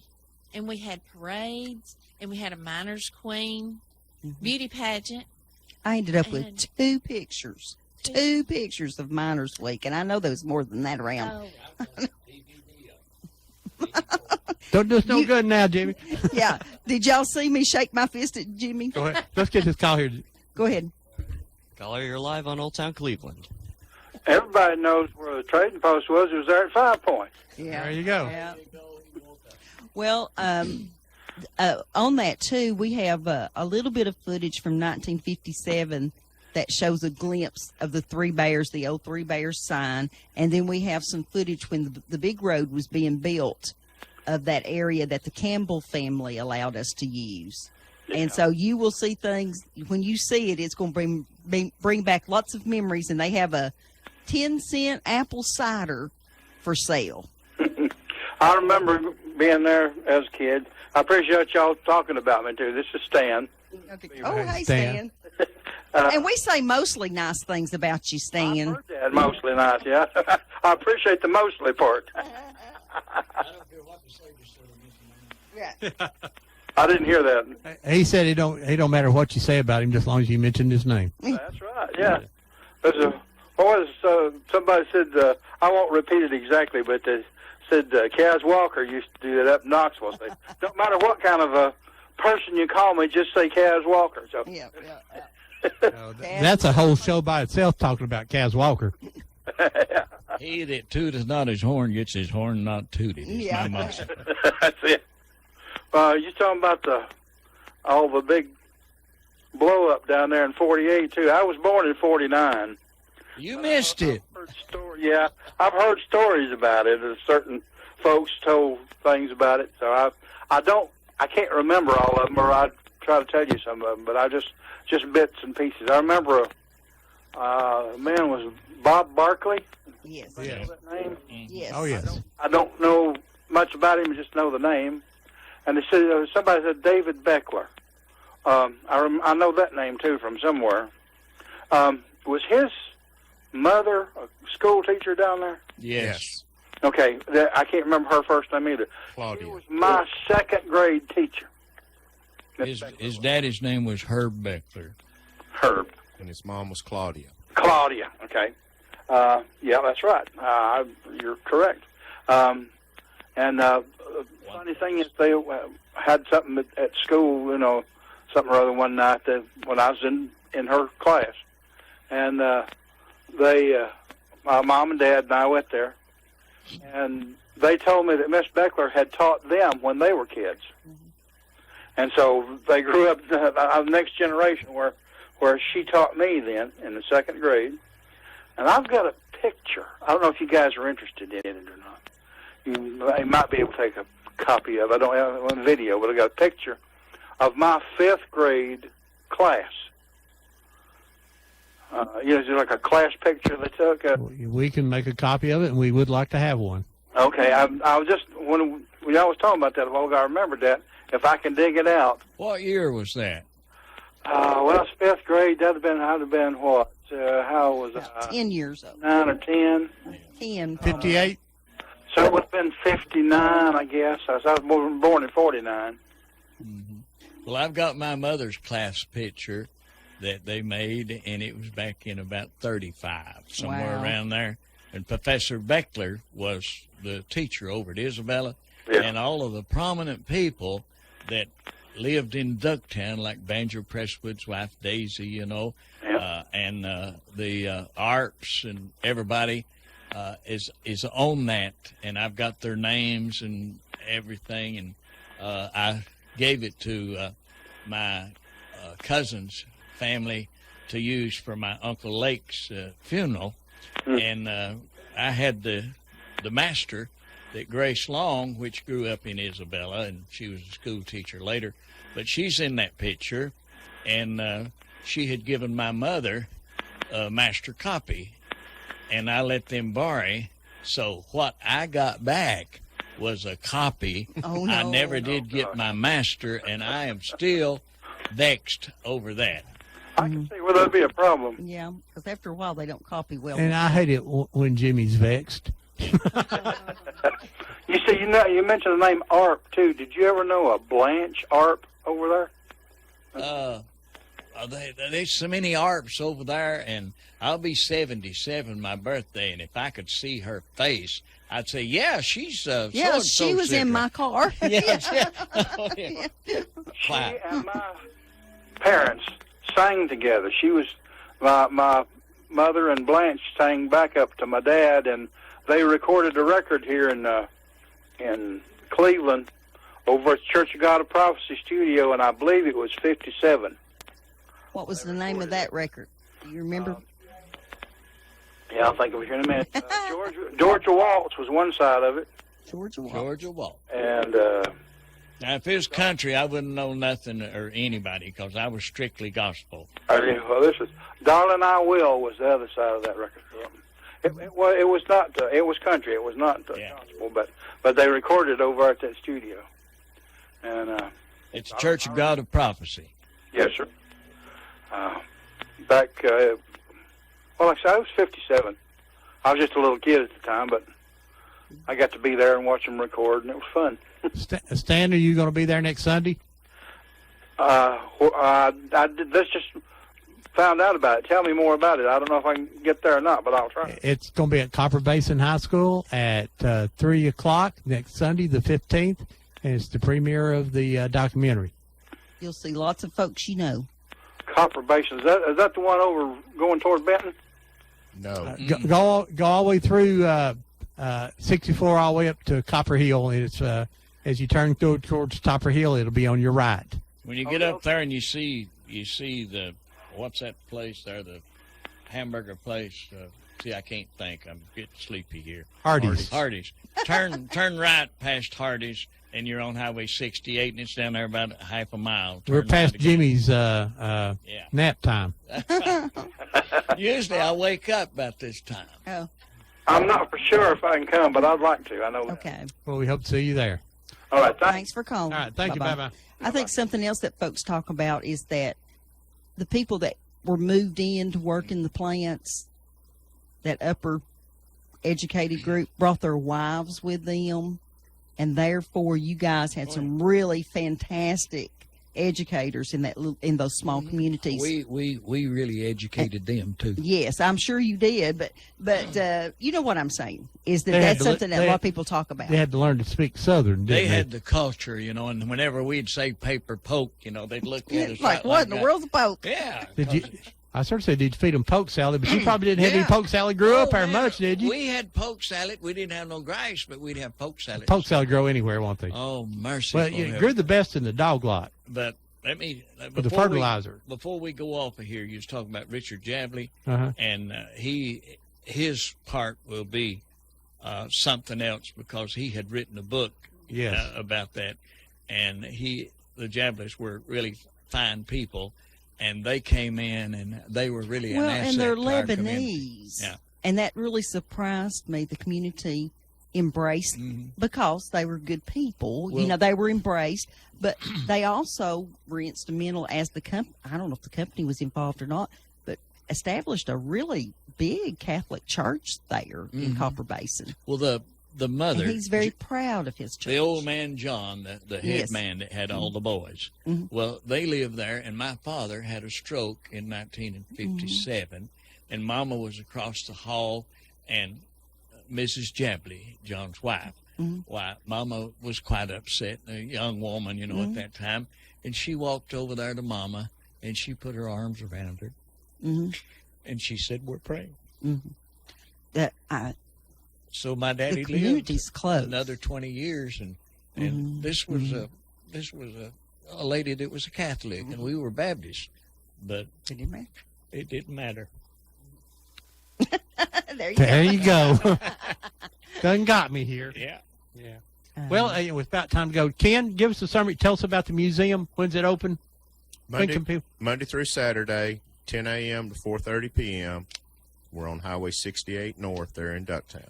So you can get in your car right now, be up there in 30 minutes. Yes, you could. And it It's a takes you beautiful drive. Maybe 45. 45. Well, Even I can't make it. No, you can make it in 30 minutes. You got all these people from Alabama Oh, coming up that's what it- yeah, and that- looking that- and watching them white Yeah, water. there's a lot of people never have saw water and rocks before, Yeah. so it takes a while. Well, okay, the cars, okay, but you can be there in 45 minutes. $5 for adults, $4 for seniors. Correct. 17 and under, a sliding scale. Yeah, it's $2 if you're age 13 to 17, and then $1 for ages 7 to 12. Ken, how many visitors do you have a year? Last year, counting special events and people just on the property for those events, we had about 6,400 people on site. Now, you have Miners Day coming up. Miners Homecoming will be Homecoming. in July. It's this year, I believe it falls on the July the 1st 2nd. and 2nd. Mhm. Yeah, Friday the 1st and Saturday the 2nd. We're going to have everybody that went to Copper Basin High School at Copper Basin High School in Ducktown and Copper Hill, July the 2nd from 12 o'clock till 3. So that'd be a good time to grab people. Yeah. Hey, we need to have some DVDs there for sale. That's right. We need sack full of them. Sack full. Poke. Poke full, excuse me. So, Kenny, other summary there you want to? Just come out and watch the DVD next Sunday. I tell you, anytime we do a story about Ducktown and you see the calls we get, we always have a lot of interest in it. It's a part of this area here that whether you're from Cleveland or Athens or Dalton or Chatsworth or McCaysville or Murphy, Ducktown is a very notable place. But to us people who lived all of our life, just because it was so unique, and the more you find out about it, every time you come, I just find out more and more stories. And I was telling a group of people about the basin the other night, and they didn't realize when the damage had happened or what had happened, or still to this day said, well, what really happened up there? Well, listen to Ken, I can tell about 50% of what he knows or what he's told me. Wait a minute, 50% of what I've done. 5%. But people are interested in it, and it's just a unique area. And so thank you for coming down and spending your time here. Well, you're welcome. And, our tagline at the museum is you can get about 150 years worth of history in an hour. Yeah, That's right. there you go. Jimmy, got anything you want to say, summarize up here? I was just thinking there where you was talking about Ducktown, that song, the Uptown Girl. Uh-huh. We changed that to the Ducktown Girl. All right. And then Ray Stevens has got a song out, and he tells about the murder, in Polk County. It talks about Ducktown, where it happened and everything. Yeah. It's hilarious, and all. But there's so much history, like Ken said, and I want everybody focus them to go to the museum, and I'm trying to get it worked where the school will have access, because they have a news program, and they can have a little bit of our history there at the school. And Mr. David, he is on with it, but the group that's putting that on, Steve Tompkins, why, he is a professional now. He's good at whatever he does. He's a good sound man, and he works for that. And I just want to get everything documented from people. I don't want to spend hours and hours and hours right now getting it. I just want it down to where somebody can take this and use it later on. Well, Lisa, if you haven't sat down with a camera with this man, you need to do that and let him just talk. You can just leave the room and just let him talk. And I know how he talks. But he has unbelievable history here, and you need to, his music career, where he grew up, where he worked. there's a lot of stories, and someday, when your son is Zach, right? Yes. Zach, when Zach has a child, and maybe he's a grandfather, even be able to hear Jimmy talk will be a really great thing. You got any summary you want to say here? I just think everybody needs to come out and see the documentary next week. I know you all have worked hard on it, and I'm excited to see it myself. Well, it's our third one. I think we figured out a little bit how to do it now. We've gotten better. We've got better. We know what we're doing a little bit better. We're not professionals yet, but maybe the You're on lack the of cusp. professionalism. You're on the cusp. But it's the people in the videos. It made us look really, really good. There are 18 people there that you're going to get to hear. Well, you're talking, Lisa, I had a 41 Ford Coupe, 41 Ford, and I needed a seat for it. Well, the guy that I worked with, Fred Painter, well, he had a Dodge there, one of those Dodges, and it had those mohair seats. You remember them old ones? No, that's before my time. All right. But anyway, he gave me a seat to go in that. Well, I went over to the company store, and they had a Bell & Howell movie camera. Oh, man, that's a nice one. I still got it. Well, Vivian was about 6-7 months along with Lisa coming on, and we got married in June, and Lisa was born in January, and I'd tell that, and Vivian would say, tell him 2 years later, 2 years later. But I traded that Ford for that movie camera to have pictures of Lisa coming on. And when she was born, they took her in there, and she had the blackest hair, and it was about 3 inches longer for her. And they pulled it up and put a pink bow in it. But I wouldn't take nothing for the pictures that I got. Yes, sir. That's gold. And I was looking last night at when I got these films back, and there was Lisa, and Karen was just barely a toddler and walking. And then there was their mother, and wow. And then there was Vivian and I whenever we were going for our graduation. And when she sees that, she's going to flip because it is precious. Well, it should be in the same way I going do back. have a younger sister, Crystal. I don't know that there's many pictures of her, but there's a lot of me. Well, you're the oldest, right? I am the oldest. Well, you're the most important. The baby books are like every first child's every breath that they took, and then by the third child they said, this child was born at 5 o'clock. They started second grade today. Well, but you'll also find out that the first child you got the safety locks. If your pacifier hit the ground, they washed it, and then the second one, they would rub it off, and the third one they just put it back in the kid's mouth. Yeah. Baby come along, she'd run around with her diaper. Well, folks, that's our show. We tell people every week to do just what I told you to do. Get your cameras out, film your grandfathers, your grandparents, your uncles, aunts, neighbors, and their stories will be gold someday. And then get those pictures out of the shoe boxes, out from under the bed, and out of the closet.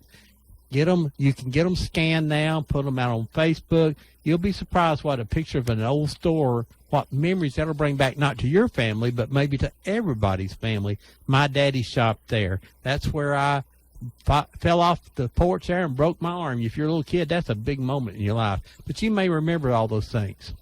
And are you ready? Everybody will remember Pearl Harbor, but Will we remember Aunt Pearl? hey, we'll see you next week here on Old Town Cleveland.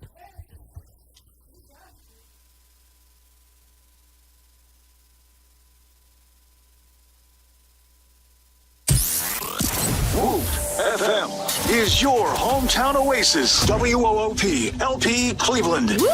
Whoop Island. Radio 99. Check into Checking to Cash. Need help paying for life's little emergencies? Get the